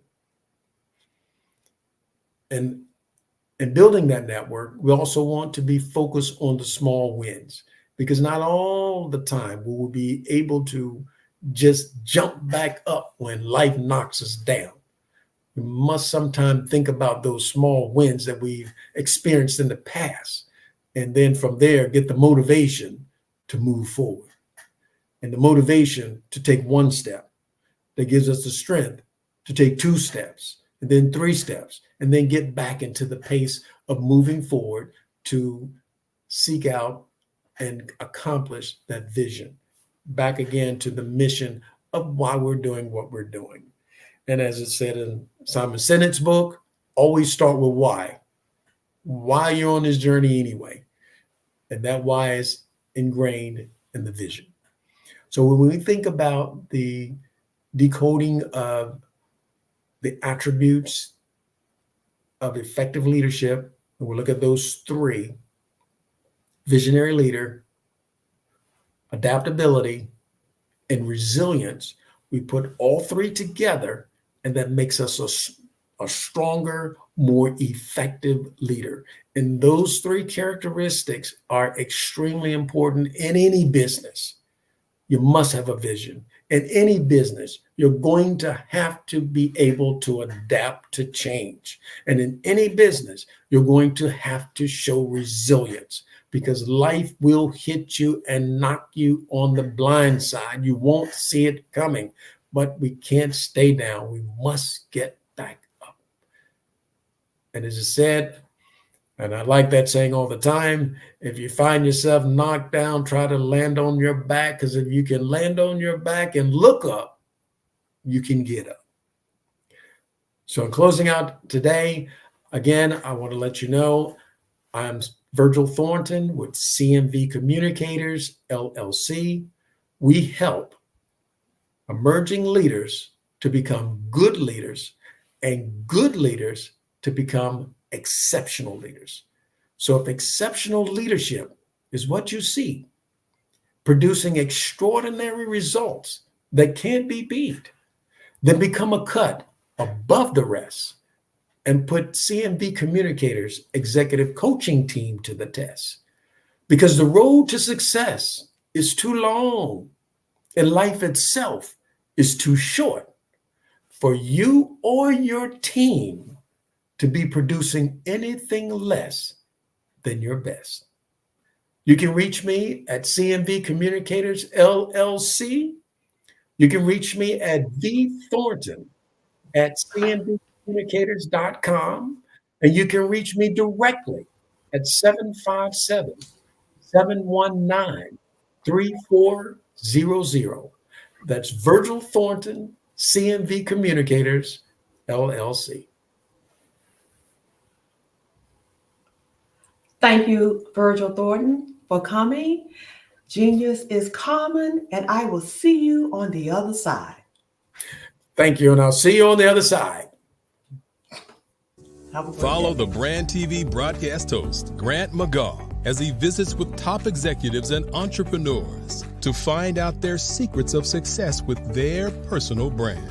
Follow the Brand TV broadcast host as he focuses on brand development to build better relationships, bring value to your business, relationships, and career. You will enjoy listening to each episode that is tailored to speak to you directly. If you're looking for this type of clarity in terms of building your brand, you have tuned into the right station. Each episode will help you to shape a conversation in the 5-star BDM network of 20,000 professionals and become a springboard for your corporate engagement and business opportunities. Each guest will frame their story in the areas of personal branding, business development, career development, financial empowerment, and technology innovation. Grant McGaugh explains why he is the CEO and owner of his own professional career. Grant is an accomplished business leader and entrepreneur who wants to give back to individuals to grow their personal brand strategy. Tune in as he weaves his story about new possibilities, while to you exceed expectations. If you love storytelling, this show will make for fun.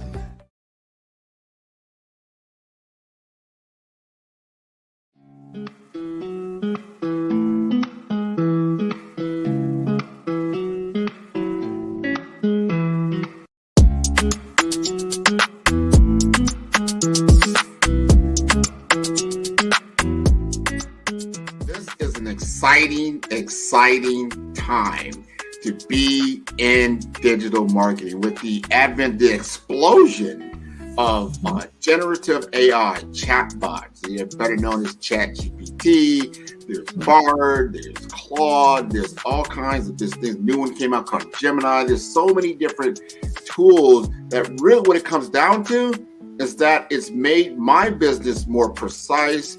I can do things more quicker, I would say, and to elevate my brand messaging to a level that allows me to be as creative as possible.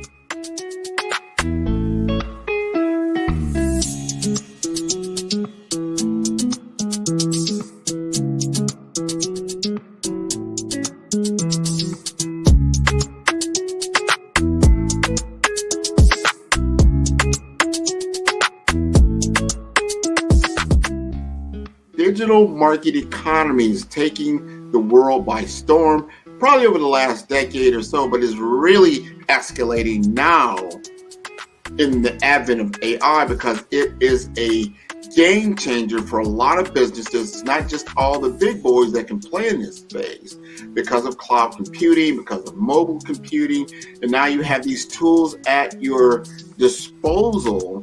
You've got a laptop, you've got a computer, you can now digitize yourself to a level and get your message out there, and that equates to business.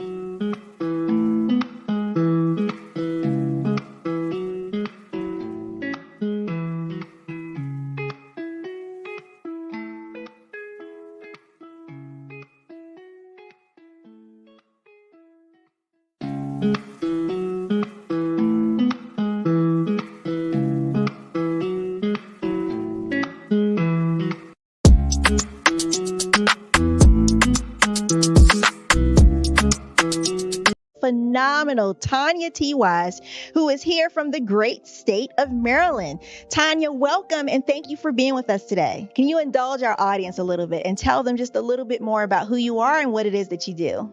Well, I love being able to talk to people and have a magnetic attitude, being able to just show them. So I always like to say, level up is Coach at Tanya T. Wise here. So can you tell our audience, just give them a teaser about what your presentation will be about?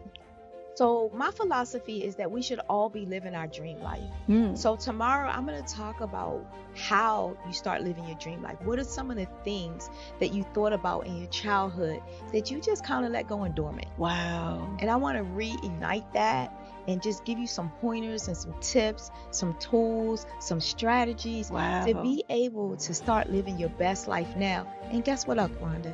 And leave an inheritance for your legacy. Oh my goodness. Okay, I know that's resonating with a lot of people. I've heard that you have a dynamic coaching program. Can you tell us a little bit more about that? Absolutely. So our coaching program help people that have the lack of time, that lack strategies, and lack the confidence to go after their dream life. So we help them implement tools, we help them implement strategies, as well as give them resources so that they can live their best life now and leave that inheritance. Wow. Oh, I love that. I love the leave the inheritance part. Listen, you are dropping some major nuggets, and I know a lot of what you're saying is resonating with a lot of people, but I think we're all curious. How did you even make this transition into the speaking and coaching arena? What's the story behind this? So I started out in finance, and I realized that a lot of people don't necessarily go after their dream life because of the lack of finances or the education behind finances. But it wasn't until I lost my firstborn, my only son, that life changed for me. And where I was going after it all, living the corporate life, hit my 6-figure income and living in my dream house with my dream man, driving my dream car. I nearly lost it all when I lost my son. And so I realized it only takes one financial catastrophe that can change your entire life. That's what made me start All New Beginnings. Because no matter what's going on in life, there's a new beginning. And because of that, we develop a program called Wise Minded. My little slogan is, don't just dream it, let's live it. If they want to connect with you or work with you, what is the best ways for them to be able to do that? Well, for my social media guru, you can connect with me on every single social media platform as Tanya T. Wise.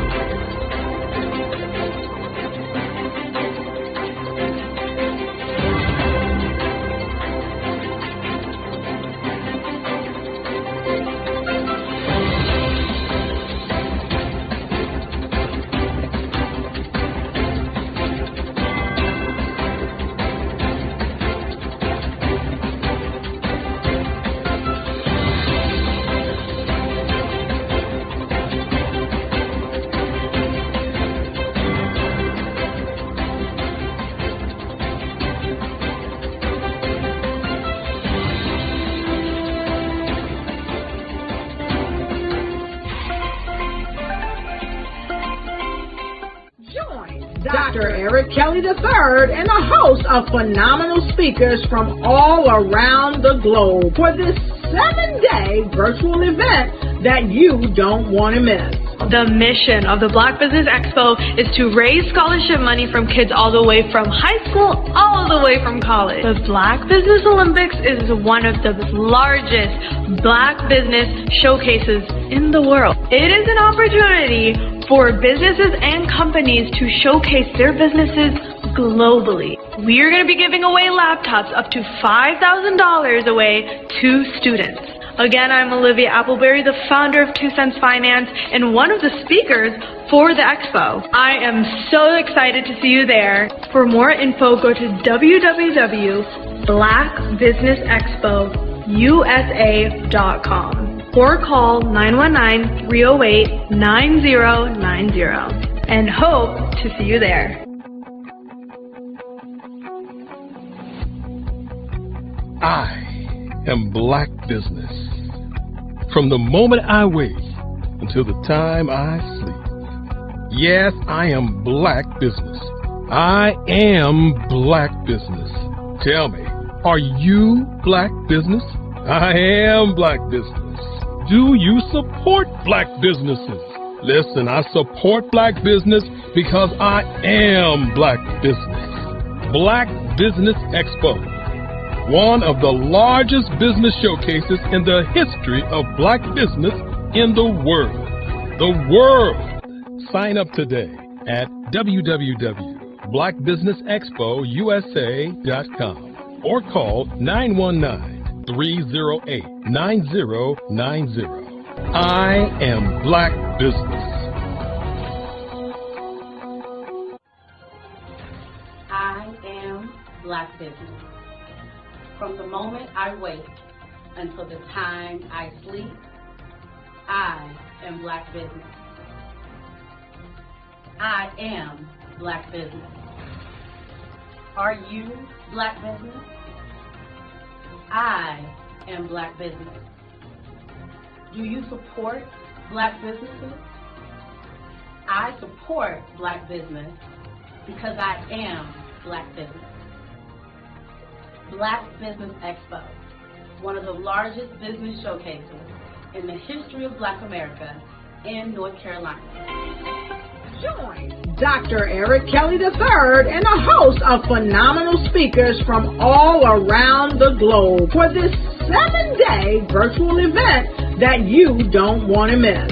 The mission of the Black Business Expo is to raise scholarship money from kids all the way from high school all the way from college. The Black Business Olympics is one of the largest black business showcases in the world. It is an opportunity for businesses and companies to showcase their businesses globally. We are going to be giving away laptops up to $5,000 away to students. Again, I'm Olivia Appleberry, the founder of 2 Cents Finance and one of the speakers for the expo. I am so excited to see you there. For more info, go to www.blackbusinessexpousa.com or call 919-308-9090 and hope to see you there. I am black business. From the moment I wake until the time I sleep. Yes, I am black business. I am black business. Tell me, are you black business? I am black business. Do you support black businesses? Listen, I support black business because I am black business. Black Business Expo, one of the largest business showcases in the history of black business in the world.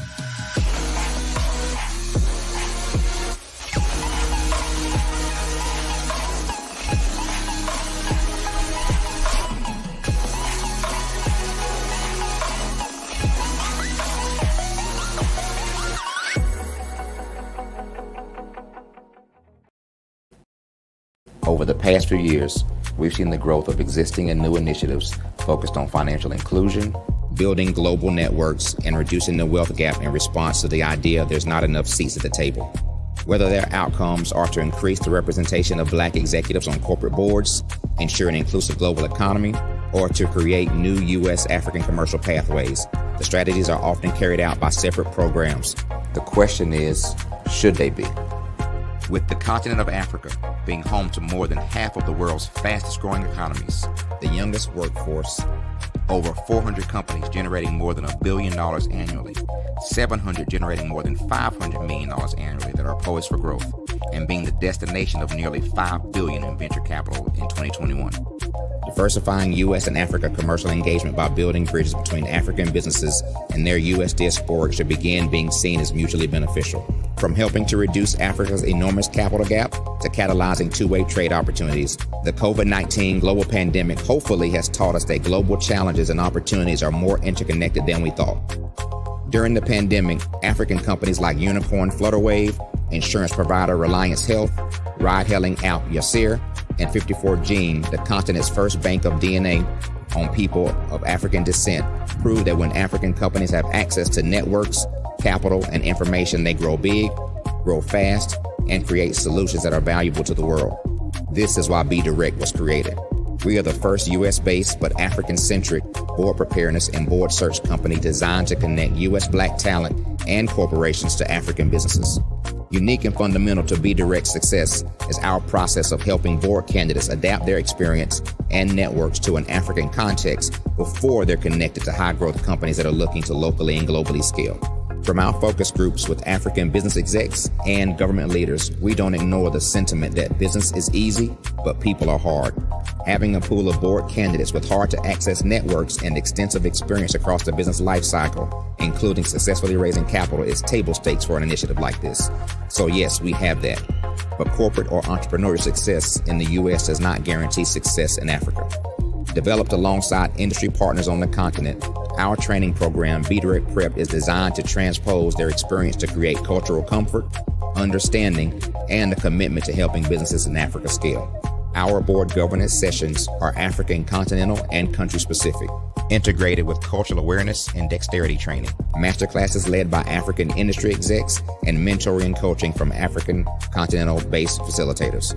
But even more unique to Be Direct Prep, we cap off our training program with an immersion trip to help candidates that have not been to Africa before see and feel Africa's complexity and opportunity from African soil. We all know traditional network-based board placement has historically left a lot of us out of ever really being in the paid board pipeline. Our strategy supports the work of many great organizations that are successfully filling seats at U.S. board tables by creating more tables for those that are still left on the sideline. It's time to start seeing the role and value of U.S. Black talent and businesses on the continent of Africa differently. Old perceptions and habits limit economic inclusion. Let's transition Black talent and the African businesses they will support from the periphery of the global economy to its core. Living in a global lockdown, we all know now how fast local and global economies can change, and see the value of having businesses that hire, strengthen local value chains, and even grow globally. Status quo in any form holds back progress. We must democratize U.S.-Africa commercial engagement by socially and economically connecting cultures that have long been disconnected. It's time for Africa's U.S. diaspora to redefine their global value by helping African businesses scale continentally and globally. I was born in a little village on the island of Haiti. Many deadly diseases pounded me. It is as if they were on a mission to end my existence on this earth. I refused to give up.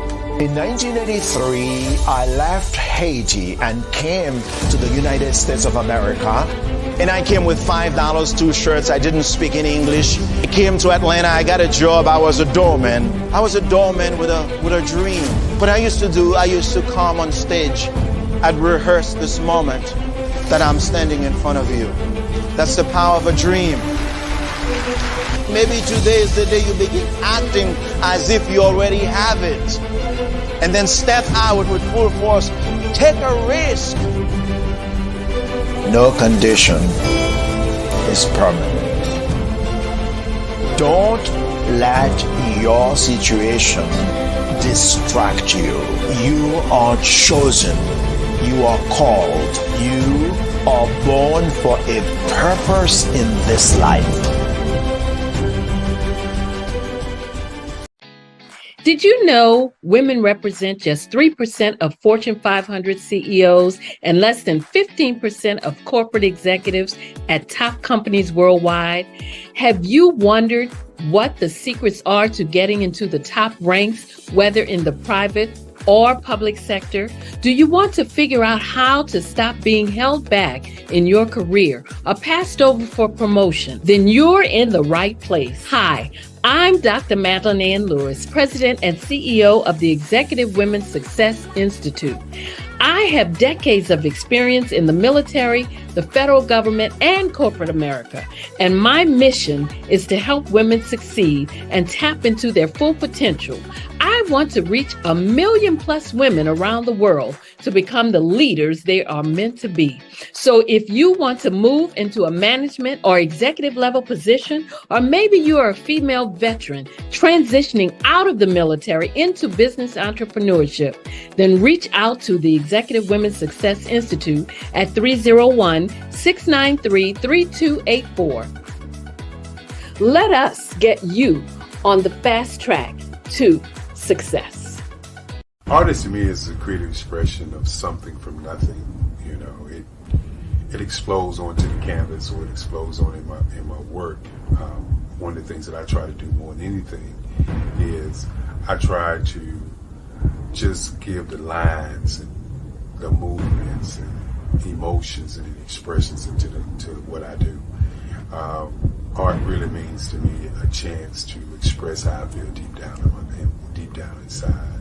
Most of my art begins as a thought that I might have, you know, whether it's sports, whether it's history, whether it's a woman or a man. It pretty much starts as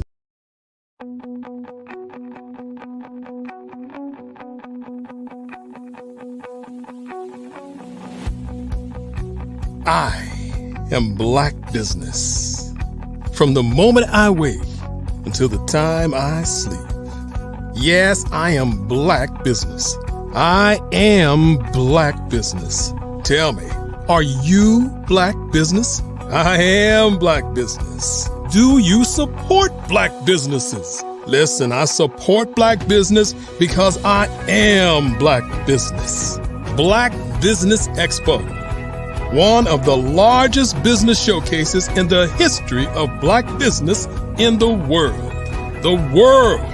Sign up today at www.blackbusinessexpousa.com or call 919-308-9090. I am Black Business.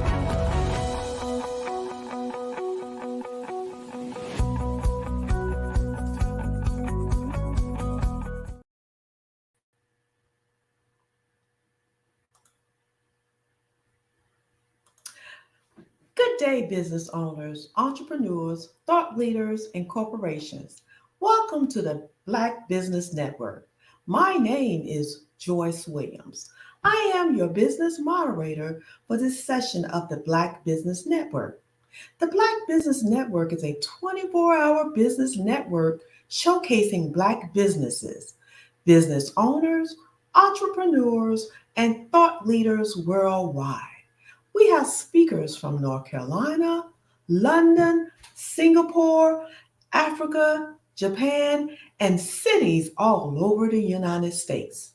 The Black Business Network is a global community sharing its business knowledge to empower, inspire, and educate businesses among business. We have Dr. Matthews that we will be doing a fireside chat today. Dr. Philip Shock Matthews is a research scientist in Africana Phenomenology residing in Sacramento, California. He is renowned for his work in the digital divide, artificial intelligence, Black trauma, and Black mental health space as a GPT developer of BlackTraumaGPT.com and prompt engineering. Dr. Matthews is a trauma-informed minister specializing in dysphoria, emphasizing the philosophy that nothing is wrong with Black people. Something happened to Black people. Support our research membership has its privileges. Join the first frequency of oneness on Patreon. So welcome, Dr. Philip Shock Matthews. Thank you. Welcome. Good to be here. Good to be with you. Good morning. Good morning. Yes, I would like to ask you a few questions about SHOCK. What is the acronym for SHOCK, Dr. Matthews? Well, SHOCK is an acronym I developed for my research process known as Seeking Higher Omnipotent or Positive Conscious Knowledge. So it's a way of going to the highest level as a philosopher, as a doctorate in philosophy. It's a way for me to be able to ask the best questions to get the best answers for our people.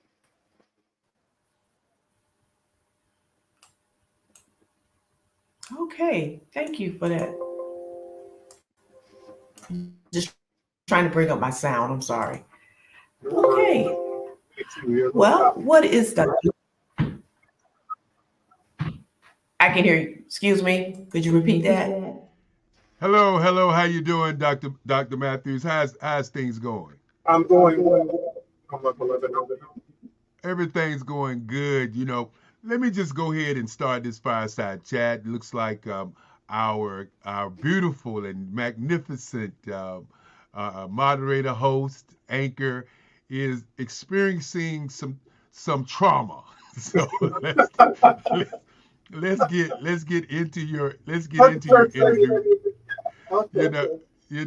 Earlier we had a chance to talk a little bit about, SHOCK.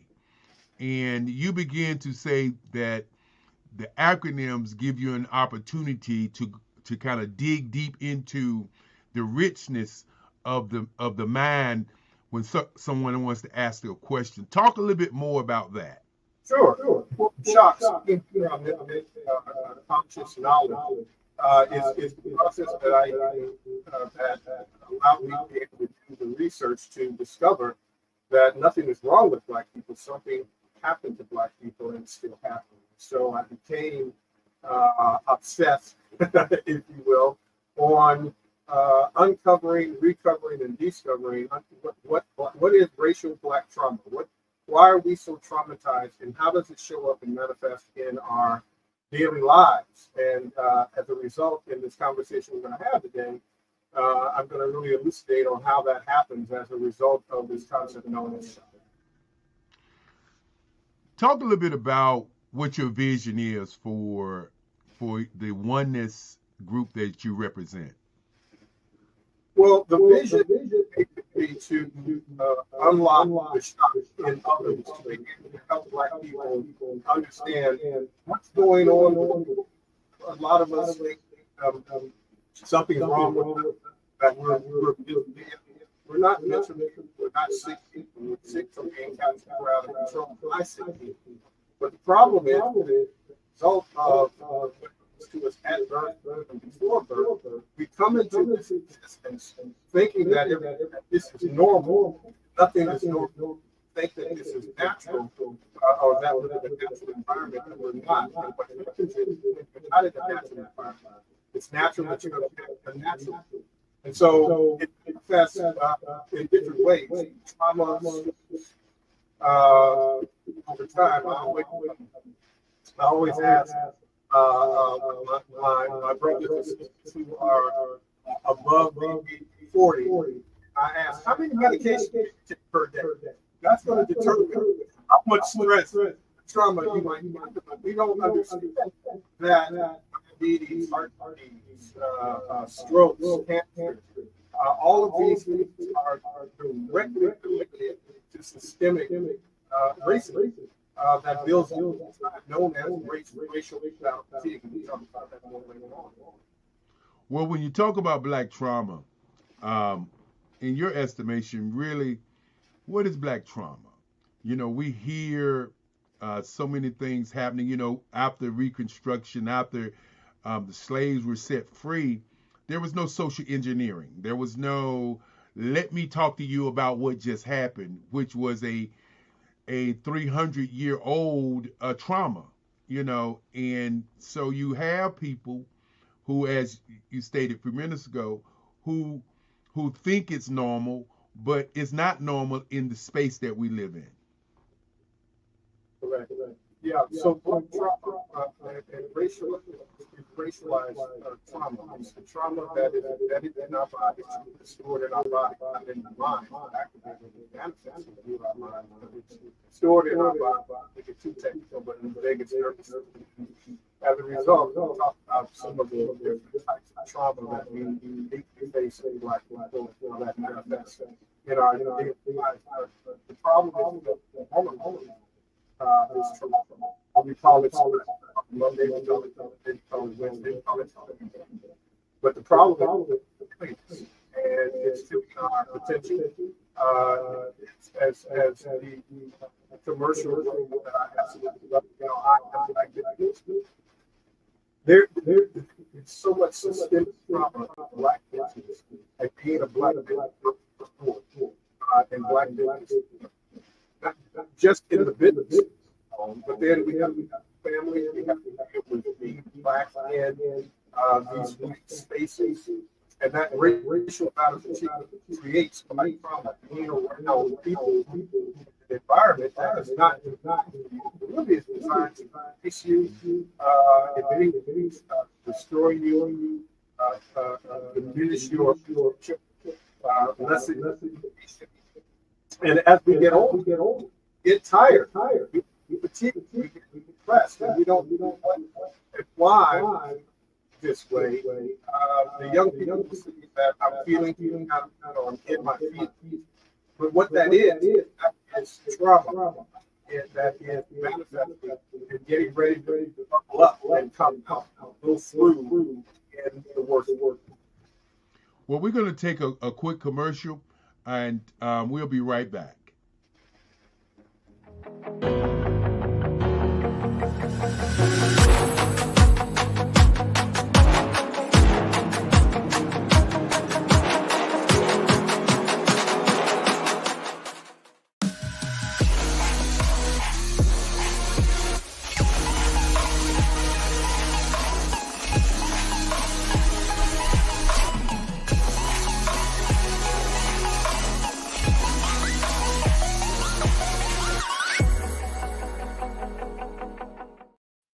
And we're back. It's always good to go and come back. Talk about what the trinity of trauma is. Well, when I started this process, I went to the concept of Africana phenomenon, as we know as going back to. So I wanted to go the cause of the effects of racism. When did this all begin? Again, a hope that gave access to people like Christopher Columbus to be able to go various different territories and colonize and around the capital Black people in slavery. This is, you were talking earlier about 300 years. This goes back much further. Black woman started a long time ago, and as a result of colonization in America, turned into supremacy in the third and the second level of the Trinity of trauma. And that is the point for invented as a matter of U.S. law between 1664 and 1681. There's no such thing as a white person. It's an ideology, biology.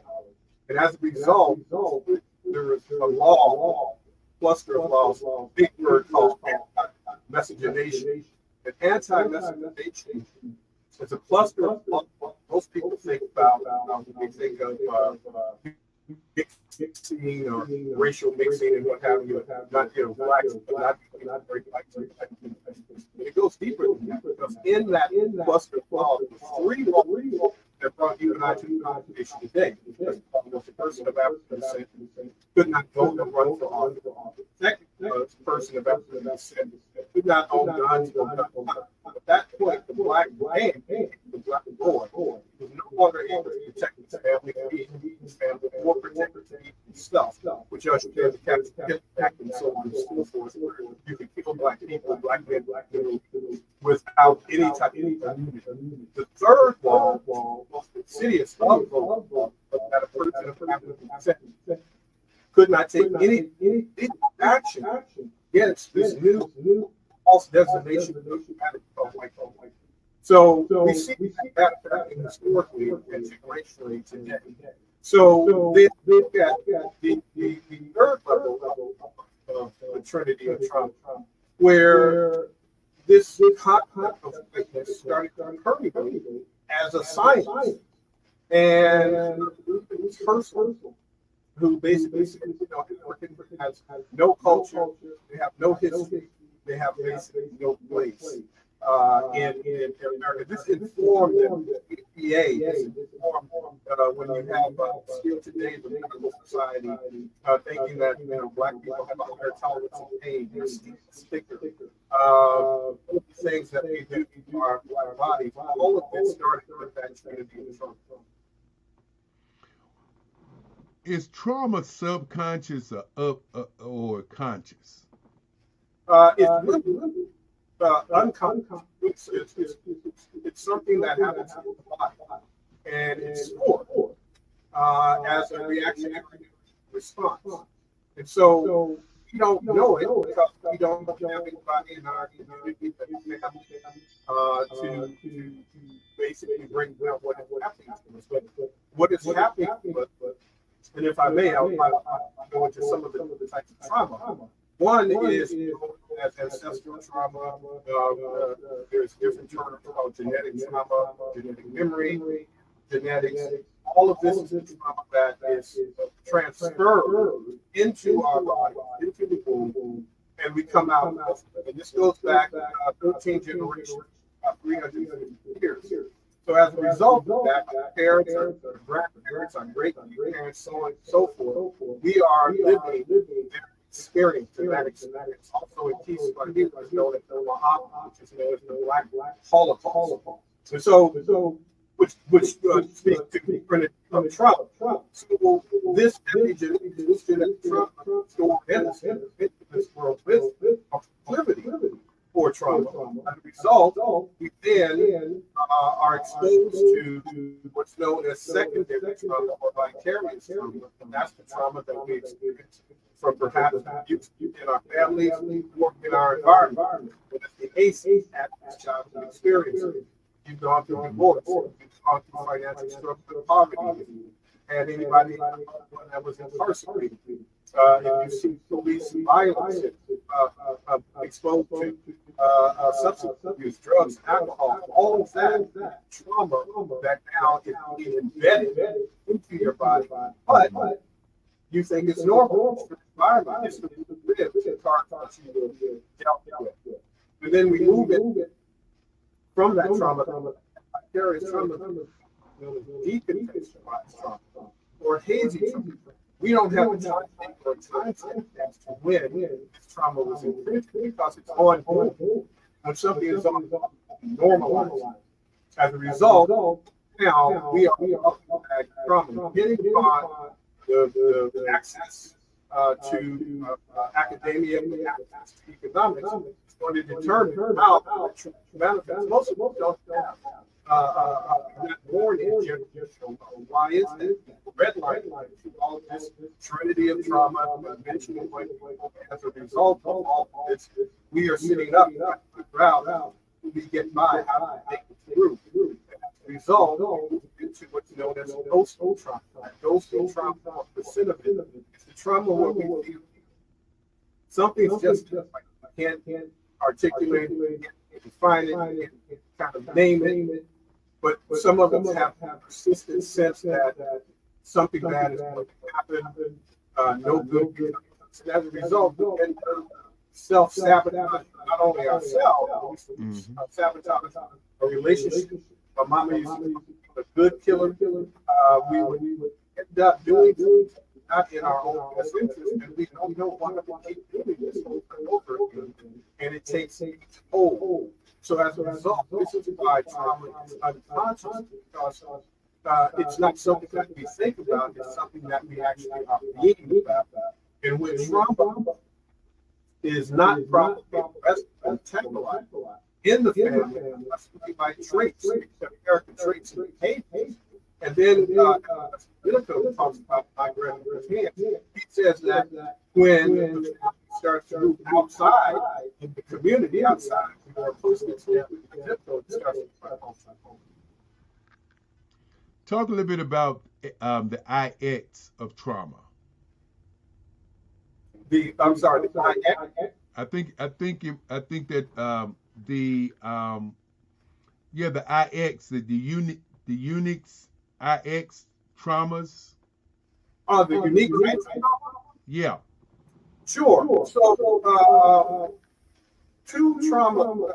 I just gave you what traumas. There's a genetic trauma. There's a decontextualized trauma, trauma, and those trauma. Two other traumas most of us don't know about. The Black people don't know about. We need to. It's what's known as ambiguous trauma and loss. And that's the trauma that doesn't go away, that can't solve, it can't be handled. You've had so much loss in your life. You have to learn how to cope with it as a minister, a spiritual counselor. What I do with clients is I help them identify what ambiguous trauma and losses are, juxtaposition against the traumas that can be properly metabolized and moved out and dissipated. But ambiguous trauma is fascinating because it's the trauma of loss, things that has happened to you that you can't get back. This work was done by Pauline Voss during the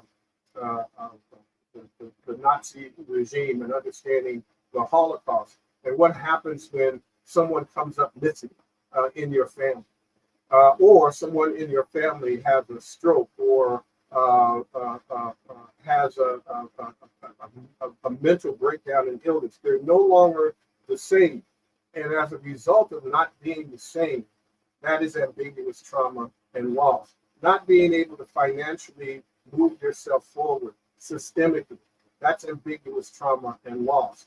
And it moves into that sixth trauma, which is known as annihilation trauma, which is really a fascinating type of trauma.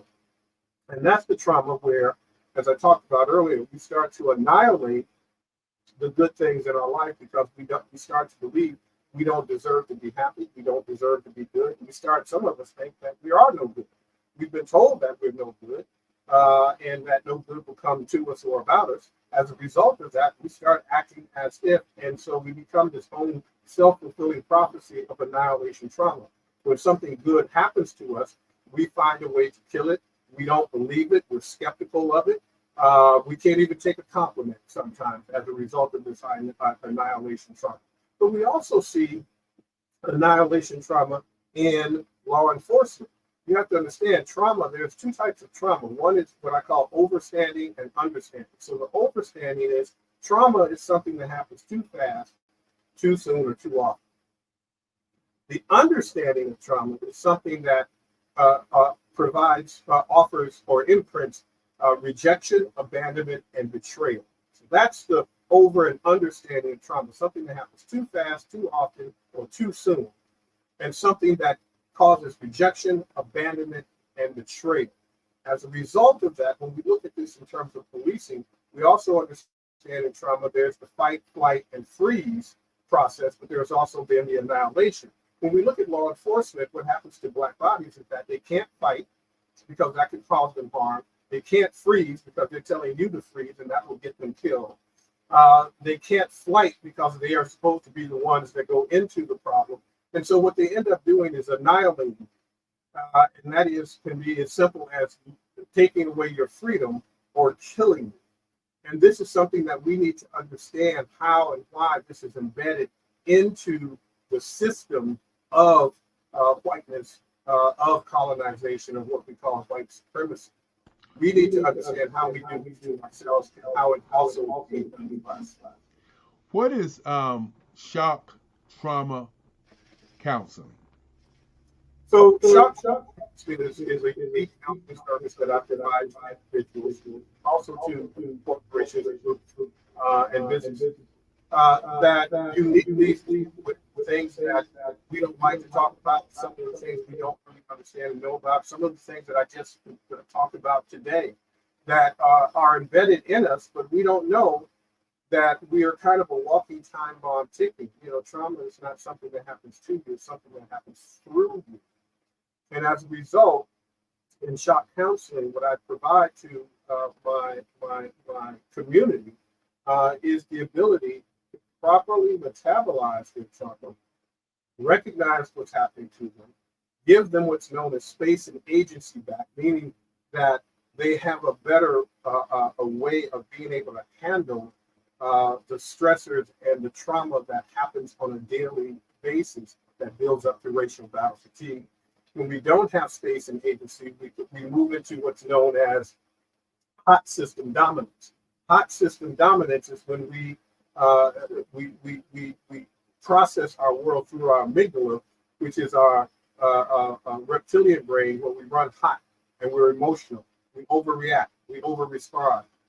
We yell. We scream. We get up in people's faces. This is that hot system, because our cold system or cooling system is our frontal lobes. And that frontal lobe is the rational thinking, the logic thinking, but trauma is not illogical. And so in that hot system dominance, I teach my community, my clients, this is what's happening to you when you're running hot. And then that trauma starts to get stored, you start to ruminate. Some of us lose hours a day just sitting down, thinking about one thought, and that one thought, known as an automatic negative thought or intent, literally ruins our entire day. And we go into this trauma story. So that's kind of what I do in terms of shock counseling, one-on-one, in corporate situations.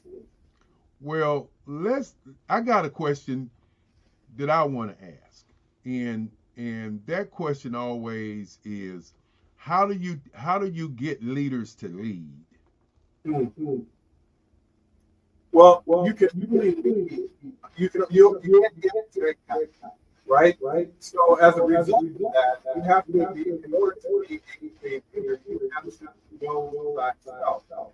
But you have to go through trials and tribulations to do that. But if you are in a constant state of trauma, you don't know constant state of trauma, you're going to have some difficulty because you're going to make decisions that are not good for you, but also are not good for your group, not good for your business.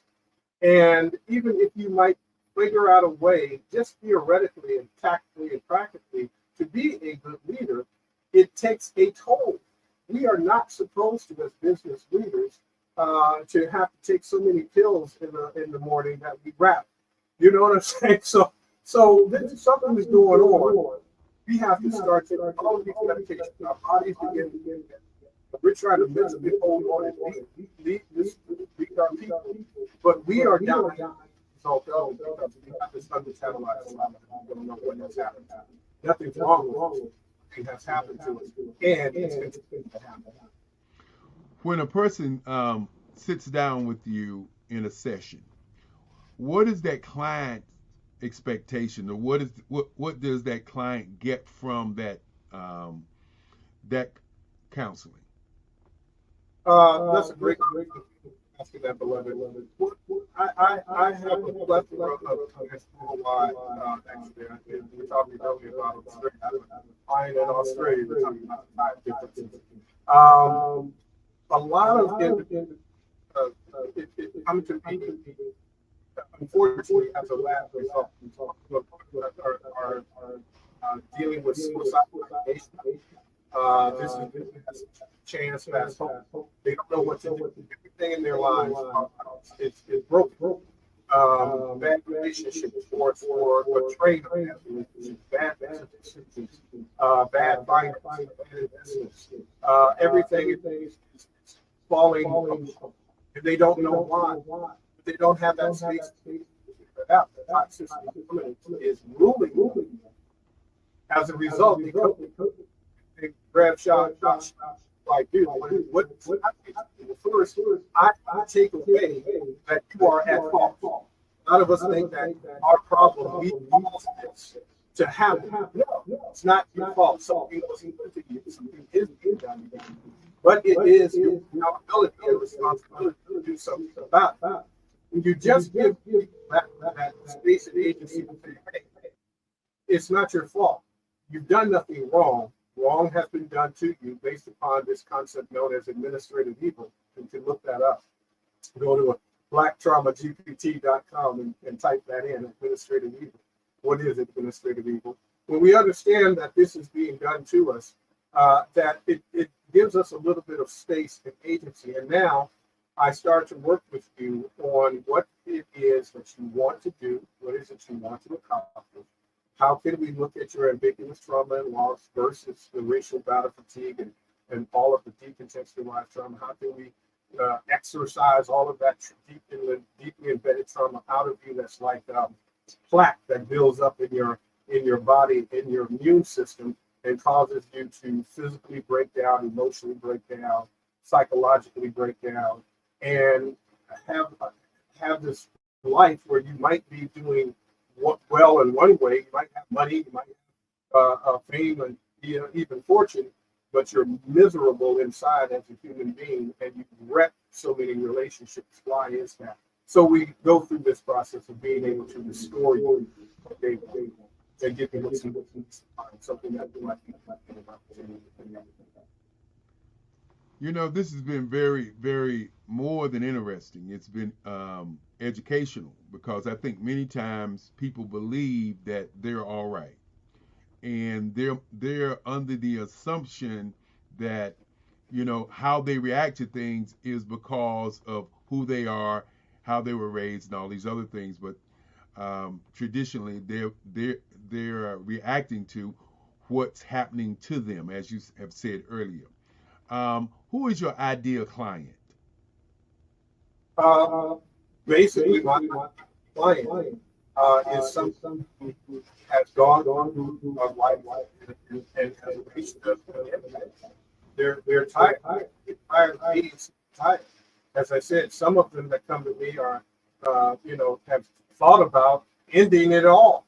The person that comes to me, now it would be great if you came to me when you were maybe getting ready to start a new venture, launch a new business, move into a new phase of life. But most times when we're talking about trauma, we're talking about something that just begins to shrink your life, that ghosting trauma, that presentiment where you start to feel nothing that I do is working, nothing I do or say is good enough, and I'm about to check out. And checking out can be emotionally checking out, being insensitive, being angry and depressed all the time, lashing out, overreacting, acting up and acting out. That's my ideal client. If you are to a point where you are having difficulties functioning, you come home from work, or God forbid, if you work at home, and so your commute is 2 seconds away from the desk to the bed, from the bed to the desk, and you're sitting up, and one email comes in or one thought comes in, and the next thing you know, you've lost an hour or 2 hours thinking about all of the problems and the challenges, and then all of the failures of past and ambiguous trauma and loss. You probably need to go to shopbenefits.com, and it's called a discovery call with me minutes, and we can sit down and really dissect, reconstruct your entire existence, what has happened. Well, you know, I wanted people to understand we built this network on getting information and different information to Black people all across the globe. For those, I didn't introduce myself earlier, but I am Dr. Eric Kelly III. I'm the founder. And as I said, as we talked earlier, that from time to time I come on and talk to guests who I feel like a magnificent guest, or guests that are bringing something that we need to truly hear about. I'm looking forward to reading your new book. How can people get your book? The beauty is I've written so many, but you can go on Amazon and type in Dr. Shock, Red Shock, all of my books. But you can also go to the shopbenefits.com. And there's a lot of research that I put up almost every day now on Black trauma and the books that not just my book, books that you need to have, the audio books that you be listening to, be able to begin a lot of things you're trying to get calm and nerve, to be able to stop thinking much, to be able to project yourself into the future. And part of what we do, and part of what happens is we're not able to solve our problem, which is what Black business did, solve the problem. We're not able to see ourselves in the future. That's when we can get harm ourselves. Well, before you get out of here, looks like my screens are moving everybody around. But before you get out of here, give us, what your mission statement is, because I think what you're saying is more to the globe, not just to individual Black people, because when we look at the colonization of Black people in Africa, and we look at it in Europe, we look at it in North America, South America, and in Asia and some of the other places around the globe, this is something that's prevalent. This is not something that's new. Many of the African countries, I think about 7 of the African countries now are beginning to understand, and they're beginning to look at getting their resources that are their resources and not sending them away and getting them sold back to them, but beginning to take their resources and manufacture the products and then beginning to sell them to other countries around the world. So give us your mission statement before you get out of here. Well, that was a lot. Thank you for that. As a result of what you just said, understand that we are the first people. We are the firstborn. When they say we're made in the image and likeness of God, well, before you have melanin, you have to have carbon. Everything came from the Black. We're the first people. We're the first idea, the firstborn. So I use the statement, I am one with first frequency. We are one with the frequency. We are not cursed. We are interrupted and disrupted, but we're not cursed people. We are the first people. And the beauty about God is that God put in us the code to be able to survive anything that happens to us on this earth, because we are the original people and we are able to survive the Black Holocaust, the Ma'afa. And so as a result of being one with first frequency, we are one with the firstborn. We are one with the first people. And as a result of that, we must be one with the one. So I tell everybody, whatever it is that you're trying to achieve, whatever it is that you want to do, don't give up, don't let up, and don't shut up until God takes you. That's true. Yes. And with that being said, I want to thank you so very much for being here. I'm going to turn it over to Joyce Williams, as it looks like the magnificent one is back in control and doing her thing. Thank you, Dr. Matthews. I truly enjoyed the conversation. Look forward to many conversations leading forward, okay? Yes. Great conversation, Dr. Matthews, and I really understand the issue of the mental capacity, especially when 2020, when everyone had to work from home. We had a lot of mental issues. Several people was committing suicide because they had no one else to actually communicate with, because they were right in their own little office or their own little apartment. And it was very hard for several individuals, because sometimes a person doesn't have anybody other than work. So when we were confined to our desks and our computer, that was it. So you wake up in the morning, you go right on downstairs and plug into your computer, and you're there all day.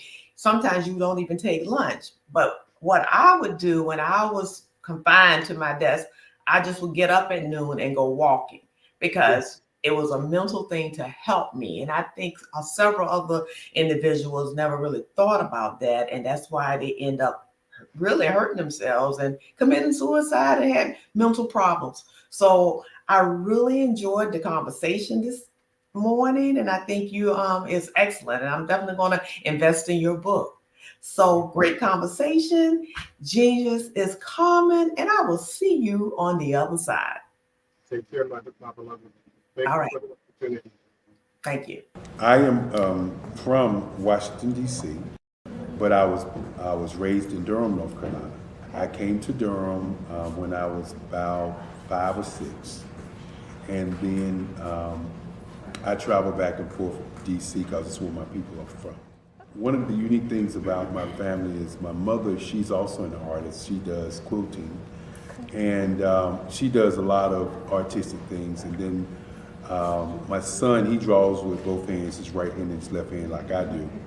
So that's kind of a family trait. And then my other son, he's a videographer, and my daughter, she works, she's a regional vice president for Sunglass Lab.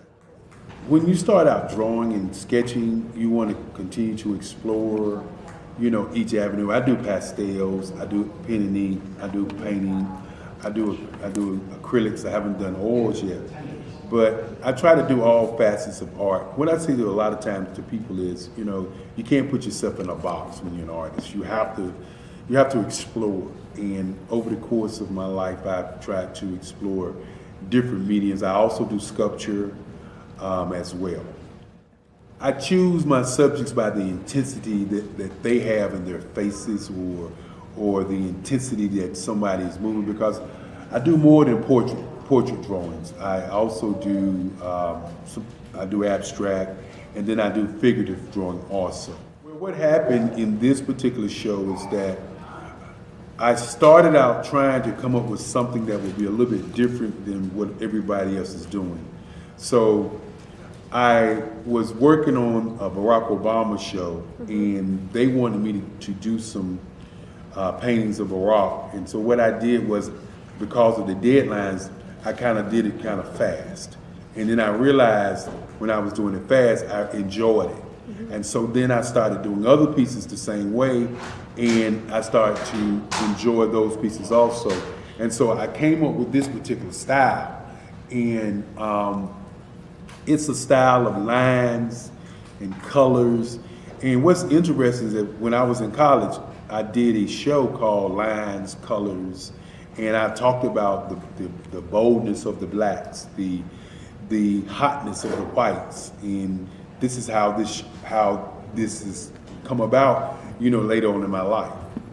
And the colors comes from a lot of the entertainers that I work with, where they wear different colors. They don't wear, you know, your plain reds or your whites. They wear different colors, and so that's also another piece of what's giving me the colors. The subtitle of this show is Faces That Speak Life.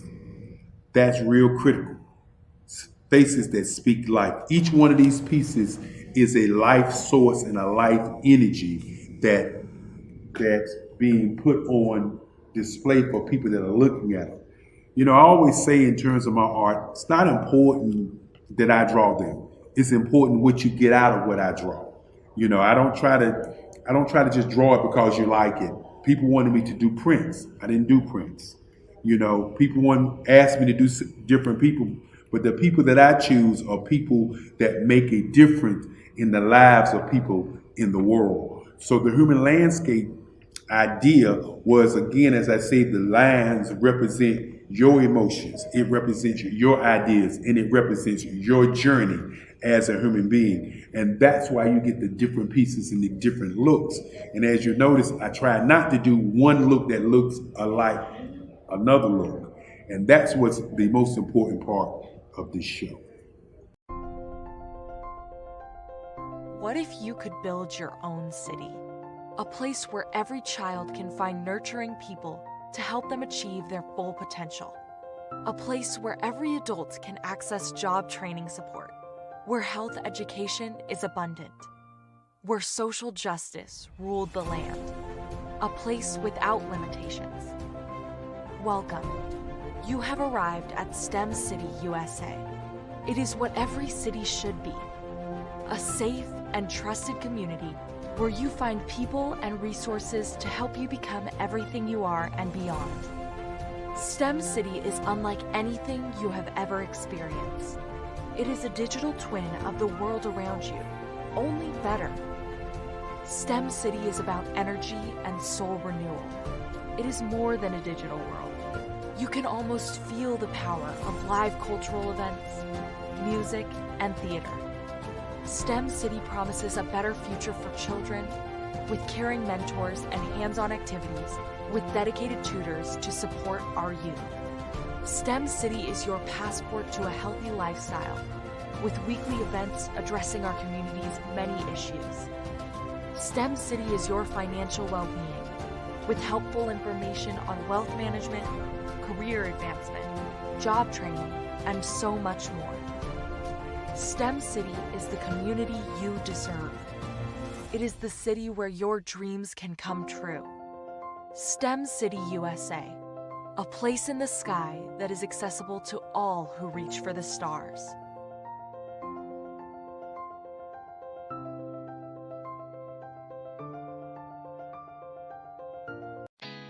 Did you know women represent just 3% of Fortune 500 CEOs and less than 15% of corporate executives at top companies worldwide?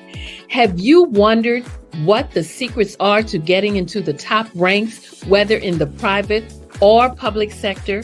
Do you want to figure out how to stop being held back in your career or passed over for promotion? Then you're in the right place. Hi, I'm Dr. Madeline Ann Lewis, President and CEO of the Executive Women's Success Institute. I have decades of experience in the military, the federal government, and corporate America, and my mission is to help women succeed and tap into their full potential. I want to reach 1 million+ women around the world to become the leaders they are meant to be. So if you want to move into a management or executive level position, or maybe you are a female veteran transitioning out of the military into business entrepreneurship, then reach out to the Executive Women's Success Institute at 301-693-3284. Let us get you on the fast track to success.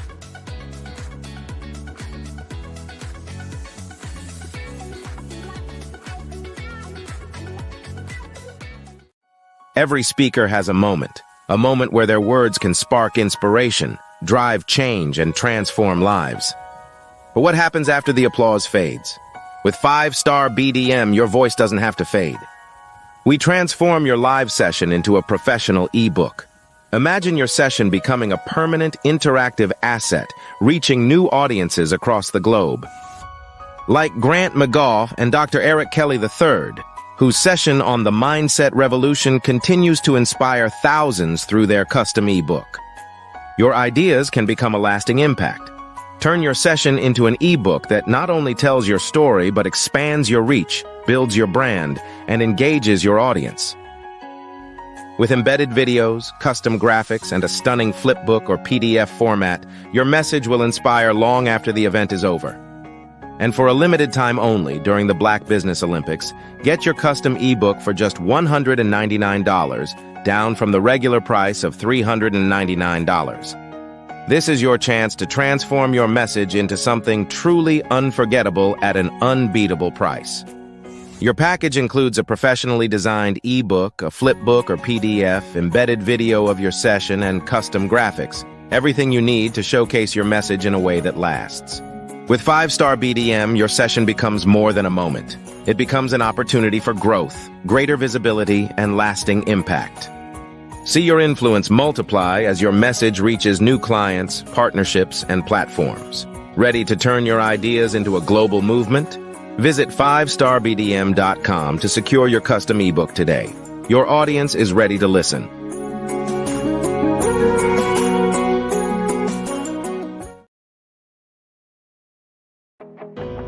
I am Black Business. From the moment I wake until the time I sleep, I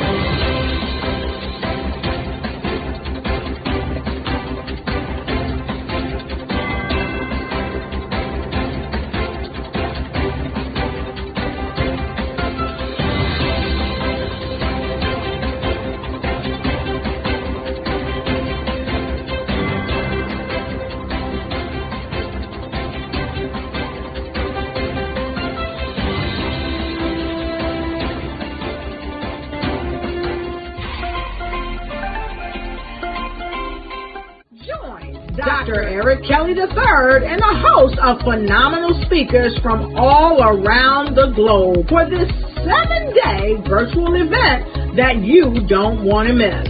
The mission of the Black Business Expo is to raise scholarship money from kids all the way from high school all the way from college. The Black Business Olympics is one of the largest Black business showcases in the world. It is an opportunity for businesses and companies to showcase their businesses globally. We are going to be giving away laptops up to $5,000 away to students.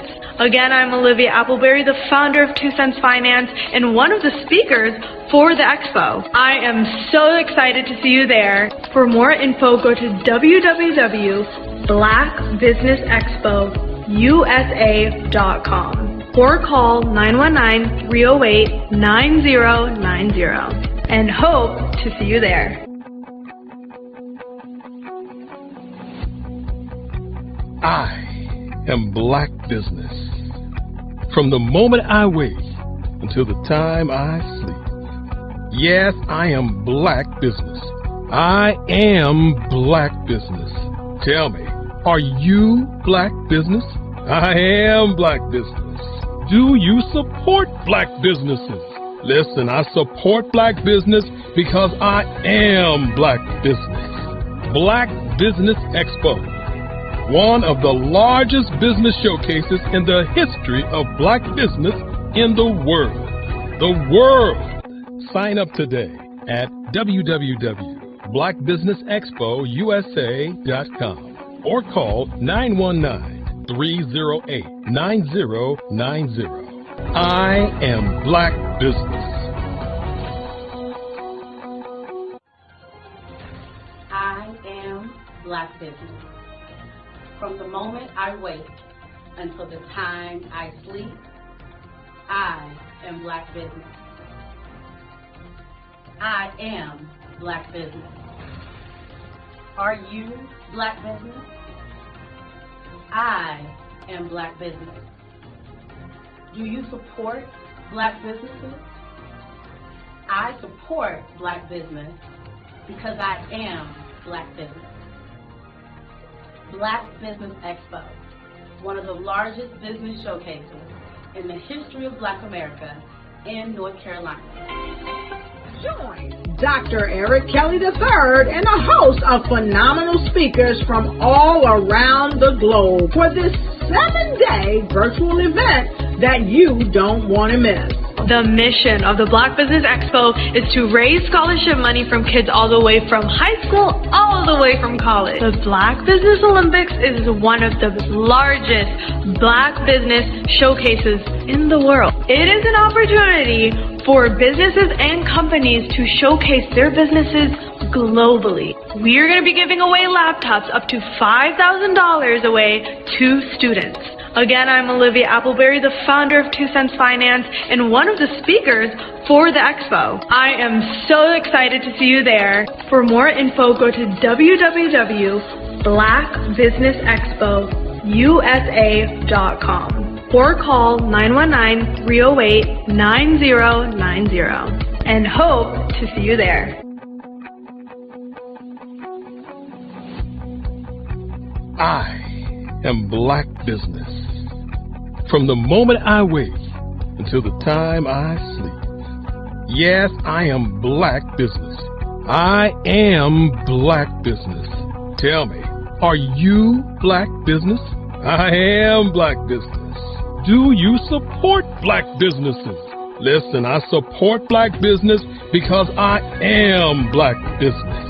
Black Business Expo, one of the largest business showcases in the history of Black business in the world.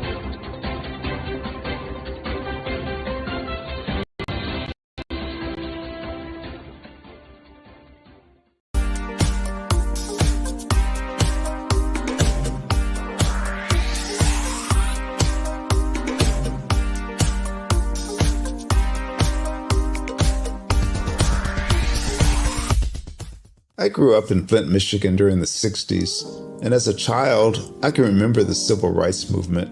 I remember our family huddling around our small black and white TV and we'd watch all of the things that were going on in Alabama and Mississippi. Some of my older cousins were active in the movement, and each week we would have a large Sunday dinner with the extended family, and they would come back and tell us about all of the things that they had seen and done. As a child of about 8 or 9 years old, I always wanted to grow up and be a part of the movement. But by the time I became of age, it was all over. All of the marching was done. I always felt left out, that I didn't get a chance to participate in the civil rights movement. But little did I know that God had another plan for me as a computer instructor and database developer. But even then, it bothered me that I didn't see many people of color in my classes. That is when journalist Dr. John Ray introduced me to Dr. Joel Dudley Sr. and Dr. Eunice Dudley of Dudley Products, who had been mentored by the millionaire S.B. Fuller. Through Dr. Dudley, I was introduced to Dr. Lafayette Jones, past Vice President of Marketing for John H. Johnson of Johnson Publishing, and his wife, Sandra Miller Jones, who was a Vice President at Quaker Oats, and together they created SMSI, a national marketing firm. Dr. George C. Frazier of FrazierNet and the Power Networking Conference, Dr. Jackie Mayfield of ComproTax, founder of the largest Black-owned income tax service, and even billionaire Michael B. Roberts. They all believe that the way to close the wealth gap is through entrepreneurship, because we as a people had to overcome slavery, and secondly, obtain our civil rights to be able to eat in any restaurant or stay at any hotel that we wanted. But the third piece is economic equality. And now I am also convinced that we must become entrepreneurs, and to do so we must embrace technology and a strategy of global networking. That is why I created Every.Black, to use my vast experience as a computer instructor to teach entrepreneurs how to use technology and artificial intelligence in business. Every.Black members are listed in our online website directory, promoted in our digital newsletter, on our social media, and on our podcast. And we also conduct weekly virtual mastermind meetings where we read positive books, learn from the experts, while networking with like-minded individuals from around the world, educating them about every aspect of becoming a successful entrepreneur. That is what Every.Black is all about. Just go to www.every.black to take the AI and tech classes you need, to register for our mastermind meetings, and to join the Every.Black family. Visit us at www.every.black and sign up today. Just go to every.black, every.black. No .com, no .net, just every.black. .black is the new .com. Sometimes you got to hear the news from the Black perspective, and more specifically, Black publishers. And that's exactly why you have to download the Hey Tie app, the largest mobile app delivering breaking news, videos, and podcasts from 200 of your favorite Black publishers. Yes, 200 Black publishers delivering news as it happens, literally all in one app. Go to HAYTI.com or download the app in the Google Play Store or Apple App Store. It's completely free, along with information that you can trust, so go check them out. Social media is evolving. It's more vibrant, more colorful, more energetic, and so are you. It's not just photos anymore. It's video, it's audio, it's subscriptions. And now there's Fanbase, a new monetized social network. Fanbase delivers the complete native app experience with full content monetization for every user. No algorithms that shadow ban your engagement or growth, and no ads. Follow anyone for free and subscribe directly to your favorite creators for $4.99 a month. Plus, show some love by tipping on any post. Also, make a Fanbase page and monetize your content the same way. Finally, connect with your followers by posting the amazing content you already create. And now, get paid for it. It's time to energize and monetize, because everyone's a fan of something and everyone has a fan base.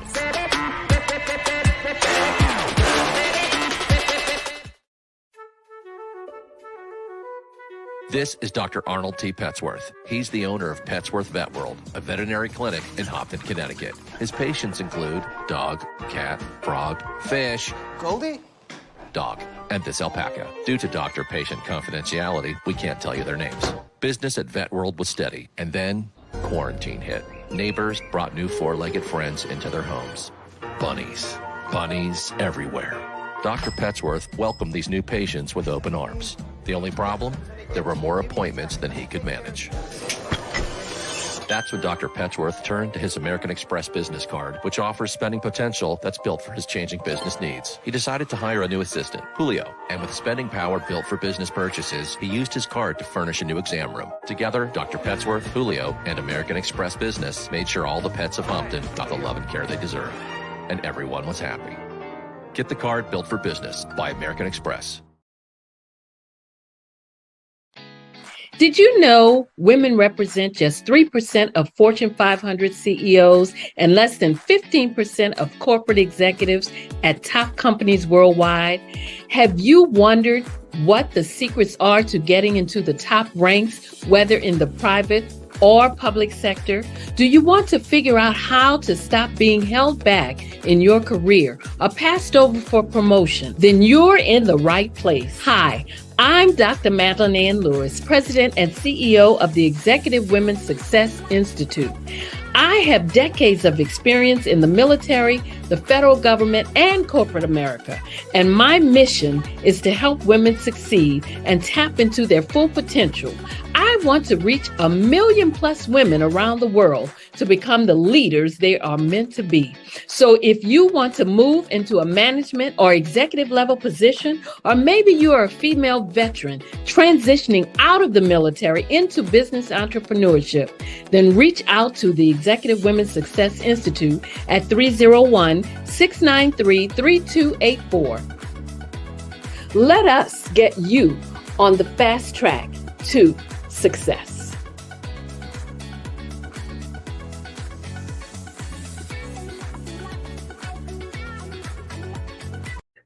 We all have the opportunity. Hi, I'm Barbara Smith. Genius is common. My genius is executive coaching and professional corporate training. As the master executive coach and corporate training ambassador for the Genius is Common movement, I help business owners craft their stories in such a way that you know exactly what they do, what they have, and what they bring to the table. Many times as business owners, we are asked, so what do you do for a living? And we could be crushing in our businesses, but we're not quite sure exactly what to say in a short amount of time. Well, I help you take those stories that are the reason why you're in business and why you're so passionate about your business and craft them in such a way that people are drawn to you as opposed to being repelled by you. Because every conversation, every time you talk to someone about your business, you are excited about it. But are you really conveying what you do, what you have, and what you bring to the table? And do really people understand why you care so much and why they should care that you have the solution to their problem? Well, I'm here to help you with that. As a master storyteller, I can help you with your stories and spin them in such a way that they are intriguing and fascinating. People want to listen to you talk about your business. That's why at the Genius is Common movement, I am the master executive coach and professional training ambassador. That's my genius. And genius? Oh yeah, it's common. Did you know women represent just 3% of Fortune 500 CEOs and less than 15% of corporate executives at top companies worldwide? Have you wondered what the secrets are to getting into the top ranks, whether in the private or public sector? Do you want to figure out how to stop being held back in your career or passed over for promotion? Then you're in the right place. Hi, I'm Dr. Madeline Ann Lewis, President and CEO of the Executive Women's Success Institute. I have decades of experience in the military, the federal government, and corporate America, and my mission is to help women succeed and tap into their full potential. I I want to reach 1 million plus women around the world to become the leaders they are meant to be. So if you want to move into a management or executive level position, or maybe you are a female veteran transitioning out of the military into business entrepreneurship, then reach out to the Executive Women's Success Institute at 301-693-3284. Let us get you on the fast track to success.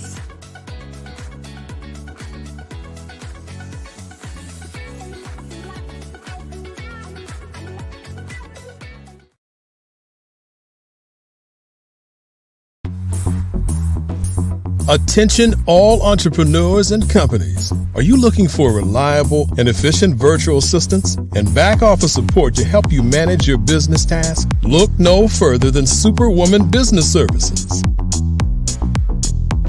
Our team of virtual assistants provides a full range of administrative support services, including operations management, social media marketing, and much more.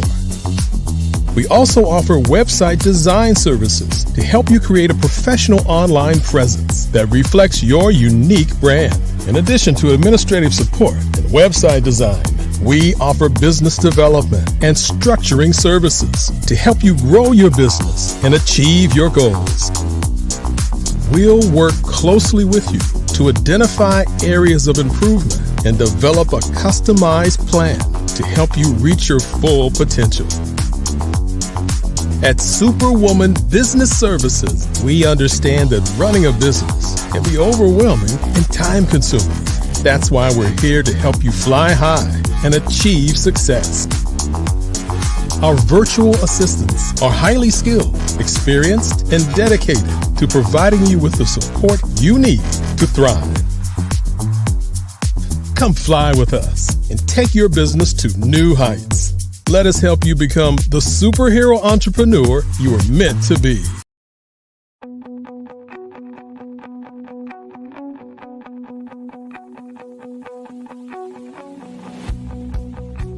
I am Black Business. From the moment I wake until the time I sleep. Yes, I am Black Business. I am Black Business. Tell me, are you Black Business? I am Black Business. Do you support Black businesses? Listen, I support Black business because I am Black Business. Black Business Expo, one of the largest business showcases in the history of Black business in the world. The world! Sign up today at www.blackbusinessexpousa.com. or call 919-308-9090. I am Black Business.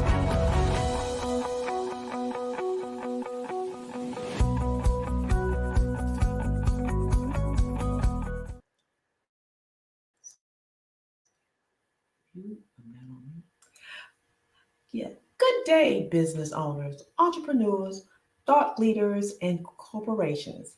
Welcome to the Business Blackbird Network. My name is Joyce Williams.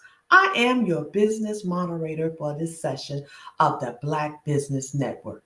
The Black Business Network is a 24-hour business network showcasing Black businesses, business owners, entrepreneurs, and thought leaders worldwide.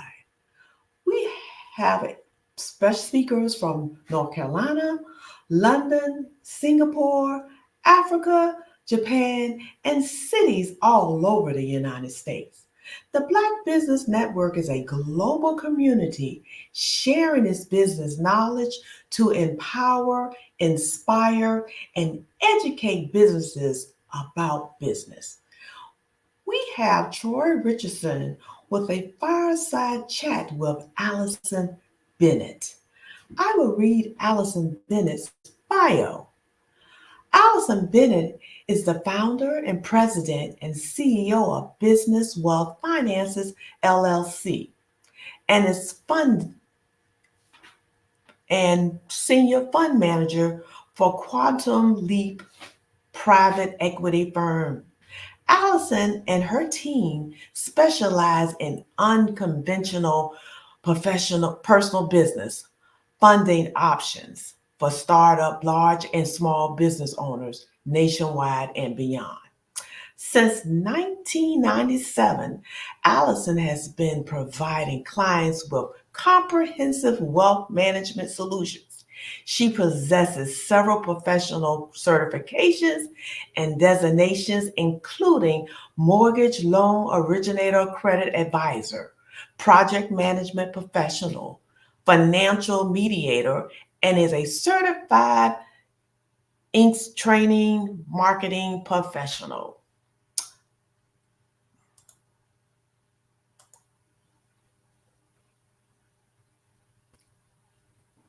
Good day, everyone. Good day, Grand Rising. How are you, Joyce? Hello. I am great. I am great. I will see you all on the other side. Yes, you will. Yes, you will. Thank you so much for the introductions. Well, good afternoon, good morning, everyone, depending where you are in this beautiful world. My name is Troy Richardson, CEO of RCG Consulting Group, RCG Media, and much, much more. And I am joined by my business partner. So happy. You heard Joyce talk about her background, but we're going to talk today about a collaboration, right? You guys know how big I am on collaborating. So what better way to talk about collaboration by giving you the ultimate example on myself combining my resources with those of Wealth Business Financing and Allison Bennett Brown. So we're excited because you guys, the Black Business Olympics, is the first organization that we are publicly announcing this partnership. So if I could get a drum roll, virtual, I wish Olivia Appleberry was here because she would do it justice. But today, ladies and gentlemen, we want to announce to you the Black Ventures Partnership. Yeah, baby, yeah. And I'm going to tell you what we're doing with this. Again, combining my nearly 30 years of government, retail, commercial, sales, marketing, business development, operational support experience with all of the financial, the funding, project. You heard her resume. We are going to offer companies the best of both worlds because what we do is obtain the funding, right? We're going to let Allison and her team get you the funding you need, but we don't stop there because we help you strategically get your company placed in the markets that you want to. Because what good is funding and you don't have a strategic plan to move forward? So we're going to help you market your business. We're going to help you strategize your business. We're going to help you penetrate your market and capture more of that market share of where you want to go. So we're going to sit down and we're going to be intimate partners with you. And our clients absolutely love this approach because some of them might not have a sales team. They might not have a marketing team, operations, et cetera, et cetera. A lot of them don't even have a CFO, which Allison has been able to fill that void, rather well. So again, we are so excited to bring this to the Black Business Olympics. And thank you, Dr. Eric Kelly III, for this amazing platform that you lend to us business owners and entrepreneurs so that we're able to reach the mass audiences around the world. So without further ado, I'm going to give it to my business partner, and I say that with such love, my business partner, Allison Bennett Brown with an E. Allison, the floor is yours. Well, hello, Troy, and thank you for inviting me to speak in behalf of our partnership, Black Ventures Partnership. It's just great to partner in this way, bringing the strengths that you definitely have and the strengths that I have and combining them into one. We have so many clients that come to us and they're in situations. Their situation when we meet them where they are. That's very important for you to understand. Don't be afraid to reach out to us. Some people reach out and say, "Oh, I'm just a startup," or "Oh, I have bad credit," or "Oh, I don't know what I'm going to do. I know I need to figure out something." Let's figure it out together. That may be you, or it could be that I have everything in place. I can't get funding. I don't know how to what to do with the funding once I get it. I have great credit. I know I have people who are also interested in helping me. Please reach out to us because we can definitely help you figure out the proper strategy for you so that you can have the cash flow that I know that you're looking for. And if you're a seasoned business and just need help and guidance into taking it to the next level, we are really great at that as well. So no matter where you are in your journey of entrepreneurship, figuring it out, or in the midst of it and need support nationwide and globally, very important. This world is global now. And if there's any way that you can take your business global, we need to talk about that as well. And a lot of times people don't know that they can, or they don't know how to. We know how to, and we have the resources to help you figure that part out as well. So, and it's a journey that Mr. Richardson and I have taken ourselves personally, you see? So it's not like we just talking, some YouTube talk. We actually walk the walk, and we actually had to do our own journey and are continuing to do our own journey to build more and more wealth and leverage that so that we can be to the level that we need to be. But we just happen to have the skills and the connections and the resources to help many people, especially Black businesses. We know that you guys are underserved. We know that you're underfunded, that you have lack of resources, but you have great ideas and you have great ambition and you have great powerful connections and networking, and you just need help and support. That's what we're here for. Now, the green space is very interesting in our partnership as well. There are a lot of clean energy, sustainable areas that you don't want to miss out on. You may not think, "Oh, I'm gonna have a plumbing company," or "I'm an electrician," or "I'm a nurse," or whatever it is, but I have a business on the side. But you didn't think there's a green area or a clean energy, sustainable area. Yeah, you should think about how you could bring that into what you're doing. There's a lot of funding across the world for these projects, and we don't want you to miss out on that. And I want to say this important, whether you're a for-profit or a not-for-profit, you can still take advantage of business credit and funding. A lot of nonprofits think, well, I just have to get grants, and businesses have to get grants. Grants are great, and I love grants. We can help you figure that out as well. But you need operational money. Things like that. You can actually get business credit and funding whether you're a nonprofit or for-profit. I need to say that.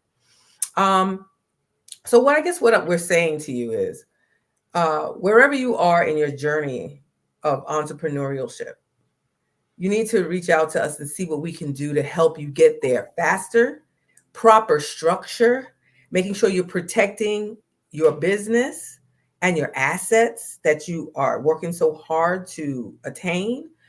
We have a whole program on that. When we work with our clients, we make sure that they're properly structured, they're properly funded, their business and their personal credit is in tip-top shape. And then we also look at how to use the proper structure to leverage to the next level and to the next level.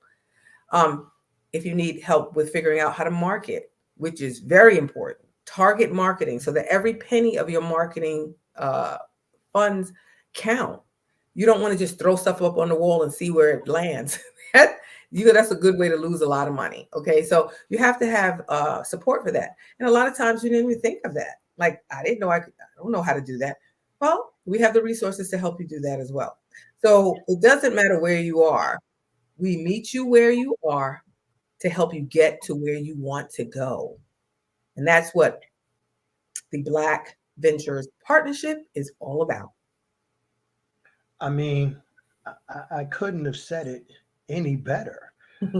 But I will add on to what my business partner just said.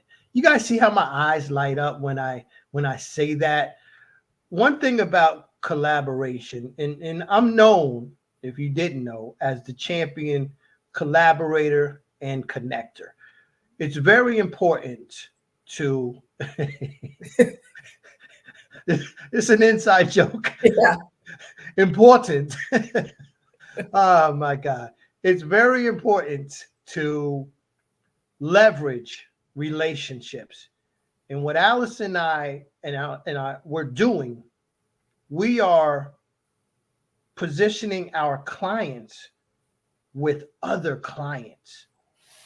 So we might have a client in one space doing something, but what they're doing, they could actually do business with another client.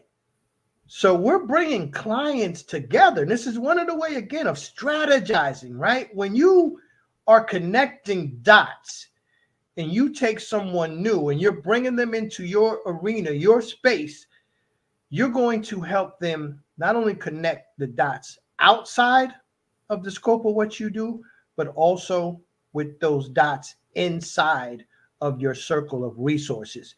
And we're doing this at a high level. We're talking about multi-million, billion-dollar companies that are being connected with smaller business, smaller entrepreneurs.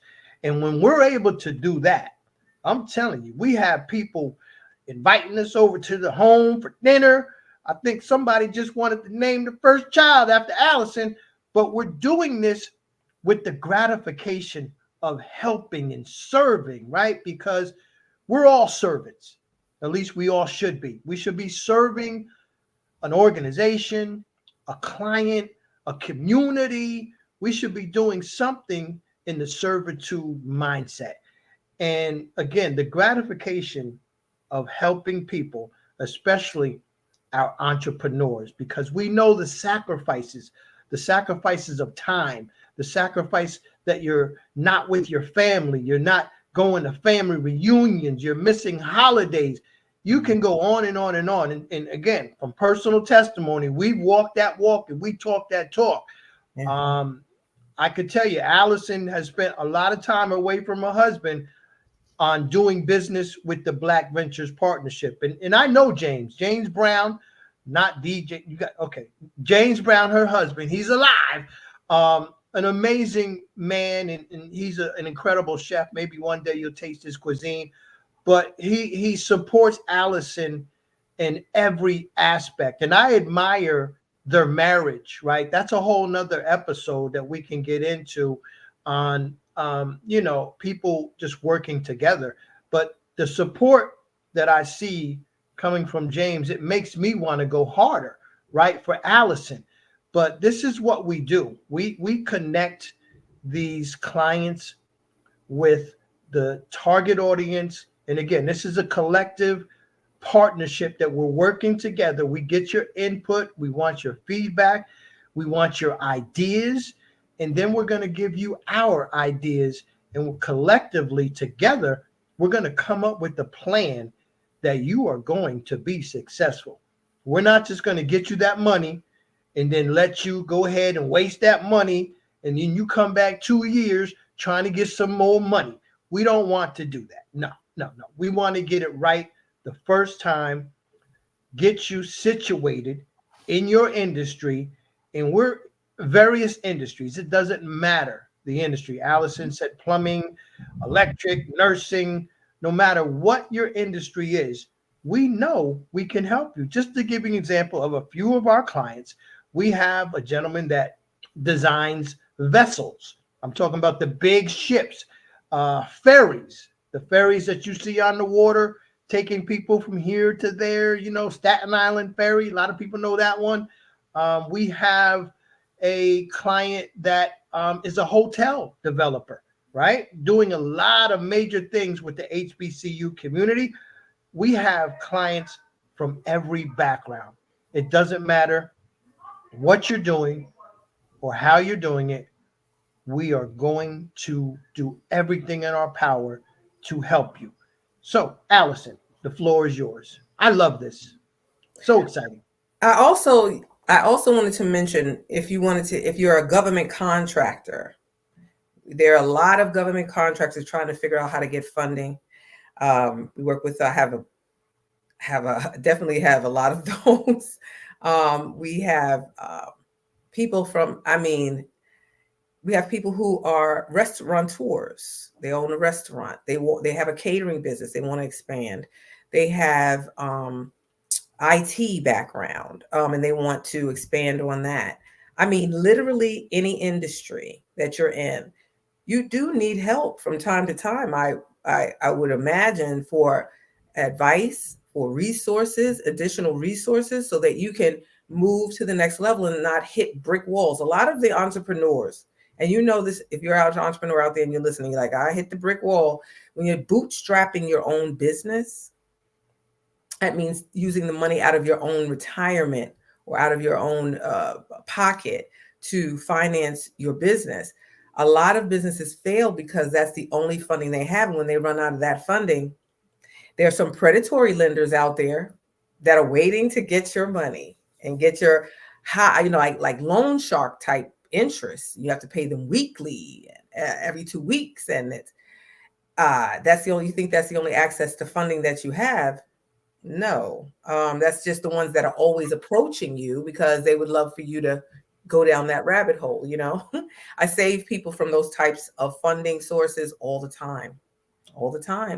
And they didn't know that they had this and that we could utilize to get good funding terms that are reasonable, that are very favorable, and put you in the driver's seat as far as what you need to do when you need some money. It's already there. You can take that and utilize it properly to do what you need to do and not have exorbitant monthly payments, or sometimes weekly payments. There are really a lot of terrible fun terms that you can get into. So we avoid that. A lot of franchisees, people who have franchises or desire to be to have a franchise. We definitely need to speak to you. Before you get a franchise or pick one, you need to have your funding in place. The mistake that a lot of our businesses make is that they say, I want to do this, I want to do that, and I'm just going to jump in. And they don't understand that really the first thing you need to do is to make sure that you have the proper structure, the proper foundation, which includes a good amount or enough of business credit and funding in place, so that whichever way you want to go or you decide that you need to do. And a lot of times as an entrepreneur, you're going to have to completely pivot. You're going to have something that comes, your business is going to expand really quickly, and I have to staff up. Oh my goodness. I have to, get another truck because I have, equipment funding, or I have to get other things. Things come up. You hope that it's a growth thing. Or, oh my goodness, that industry that I picked is not making money anymore, but there's another industry that is making money. I need to pivot. How do I do that? You need money to pivot. I'm gonna tell you right now, you do. Because now you have to change your marketing. You have to change, sometimes you have to get another website, a whole nother business sometimes started. So you need the funding in place before you get it started in business. And the best time to get funding is when you don't need it and you're not desperate for it. Because when you're desperate for it, that's when you get these crazy terms, right? Which hold you back. And a lot of times you're going to collapse. You're not going to make it, okay, because of these terms. So we want to help you strategize beforehand. And a lot of times in our community, we just don't have these resources. You just didn't know about Troy and myself, but we're here. We're here. We're well vetted. I'm with Bowie Bick, which is an HBCU incubator. You can't be with Bowie Bick without being vetted. Okay, I was asked to join that a couple of years ago. Before that, I've been an adjunct professor at community colleges to teach what I do, and teaching entrepreneurs how to do this properly for years. I've been doing this for a long time in this space for quite some time. I'm not going to age myself, but I've been in the industry helping people to build wealth in one way, shape, form, or fashion since 1996. So business credit and funding is extremely important when you are if you want to be an entrepreneur. You can't do business without getting the proper funding, or you're setting yourself up more than likely for failure, unless you have a rich family that just keeps giving you money no matter what happens. And sometimes there are families that do that, but the majority, 99% of the time, that's not the case. And then how do you protect your business? A lot of people get going in their business and they're exposed completely to lawsuits, things like that. You need to know how to protect yourself from while you're in business, so that you can properly move forward if something happens like that. How do you make sure that you pass your assets and your business wealth onto your family properly? I mean, things like that. It's not the most exciting topic. Sometimes we talk about insurance, wealth, and things like that protect you. But those are the most important things, because you don't want to work and work and work and get things, and then something comes along and just wipes you out because you weren't protected properly. That's something that I insist on our clients getting in position. And then I also help them stay out of debt. Once we get you out of debt, I find that you're in debt when we come together, I want to get to a point where you have good debt for your business, but then you stay out of bad debt for the rest of your life. And we have tools and certain programs that help you with that. And for asset protection, we have certain programs that help you with that. So it's not just, there's multi layers to this journey. And just so you know, we have all the resources that you're looking for, right? With our partnership, our Black Ventures partnership, we have those resources, and they're tried and true resources. There's a lot of scams out here you got to be aware of. So, to avoid that, come to a trusted source. Come to us, Black Ventures Partnership, and get your proper information, your proper funding, your proper resources from a trusted source that you don't have to worry about getting ripped off or figuring it out all by yourself. Come to us. We'd love to help you. No doubt, no question. And, you speak about the vetting process. I'm going to tell you, I've known Dr. Eric Kelly III, I don't know, maybe 7 years now.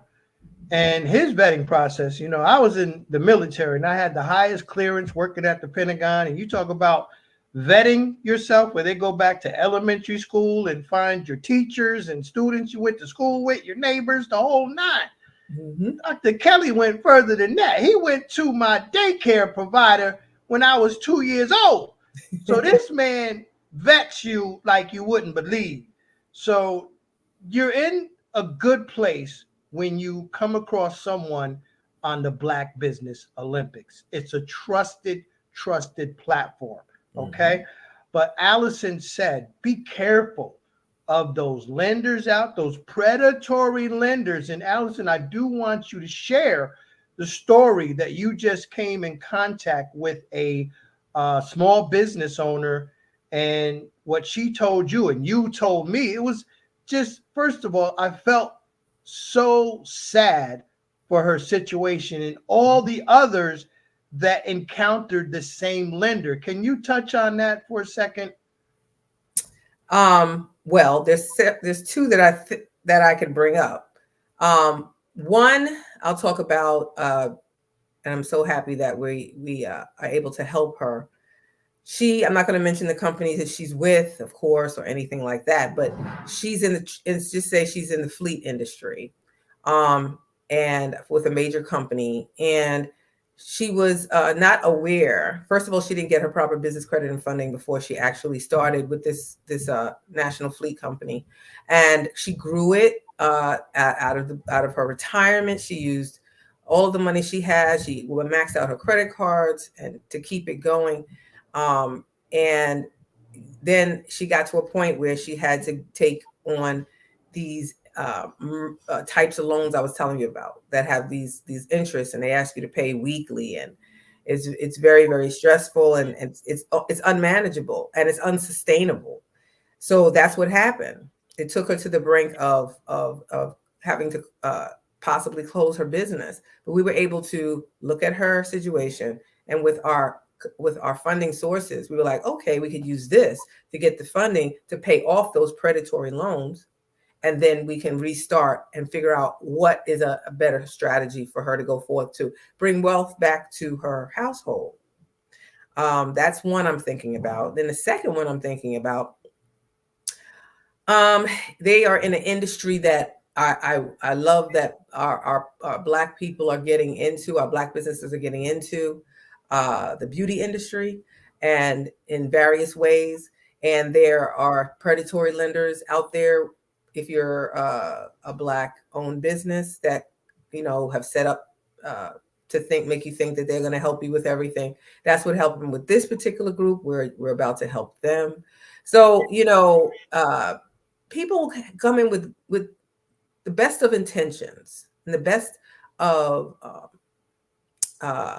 all their energy and all their resources and their families behind them, and they feel like this is going to be their opportunity to take their family to the next level and all of this, and leave a legacy to their kids and their grandkids and things like that. And they get in and they figure, oh, I didn't know this, and oh, they didn't tell me that, or whatever.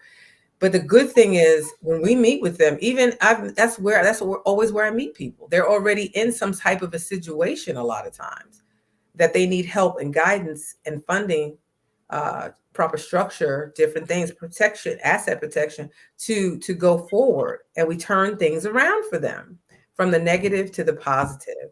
There's always a route. Now, I want to tell you this. I have never found that there's someone that there's not any route whatsoever. Now, you have to be ready, you have to be teachable, and you have to be open, and you can't be delusional. That's the other thing. Oh my goodness. If you're not willing to listen to the reality of where you are, a lot of times I may talk to an entrepreneur, and I'm looking at everything that they have, looking at all of their situation, and they really need to close this business. Stop, close it, and cut their losses. But because they put so much into it, they have, I can't lose. I've put too much in it. If I say I'm losing, then what? You have to learn to cut your losses sometimes. You make mistakes. People make mistakes all the time. It's okay. It's okay. But if you're not willing to be realistic and listen to good advice, then there's really nothing anybody can do to help you. Okay. And I've run across people like that. Not that many, but a few. And so I always tell them, well, I'm here to help you if you need me. But I'm sorry, I have allergies. If I'm here to help you if you need me, but there's no more that I can give you at this time, because I've shown you where you are and what's going on, and you still choose to go down this path of whatever, right? So you have to be willing and to listen to good advice, right? To good counsel, open to good counsel. So we not only have the resources, the funding resources to fix, your financial situation on your business side and your personal side, but it also we have good counsel here that's going to give you straight answers. Because sometimes you're strictly in survival mode and you're not thinking. Right? It helps to talk things through. It also is great to have resources that you didn't even know were available to you. You were trying to do this one or two things, and really there are 10 other things that you didn't even know you could tap into to do. That happens a lot. And that's something that we are, between Mr. Richardson and myself, we are so full of resources that, my clients say that to me all the time. I had no idea I could do that. I know. That's great that now you have this option. Let's do this instead of that, because you didn't even know you could do this, right? So, excuse me, like I said, allergies. But yeah, we're here to help you figure this out. And, I have a book called Roadmap to Financial Freedom. Financial health is financial wealth. And I'll tell you this, I know that if you don't get your finances, you have financial instability, housing instability, can lead to food instability. That's the reality, right? And it leads to health problems, stress. When you're stressed out about your finances and where you're going, and all kind of things fall apart because of that, you and I both know that that can lead to a very, very stressful health response in your body. I literally know it takes people away from here because they're so stressed out. It makes their high blood pressure higher, their whatever health issues they have, you know. How about the fact that some people don't even have health insurance? We can help. We have different ways, you know, if you couldn't afford health insurance or you don't know. We have so many different resources to help you in every aspect of your personal and your business life.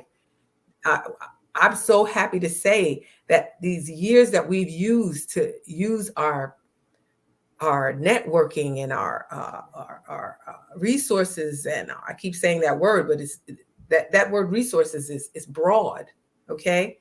To help people just even figure out just how to get proper health insurance.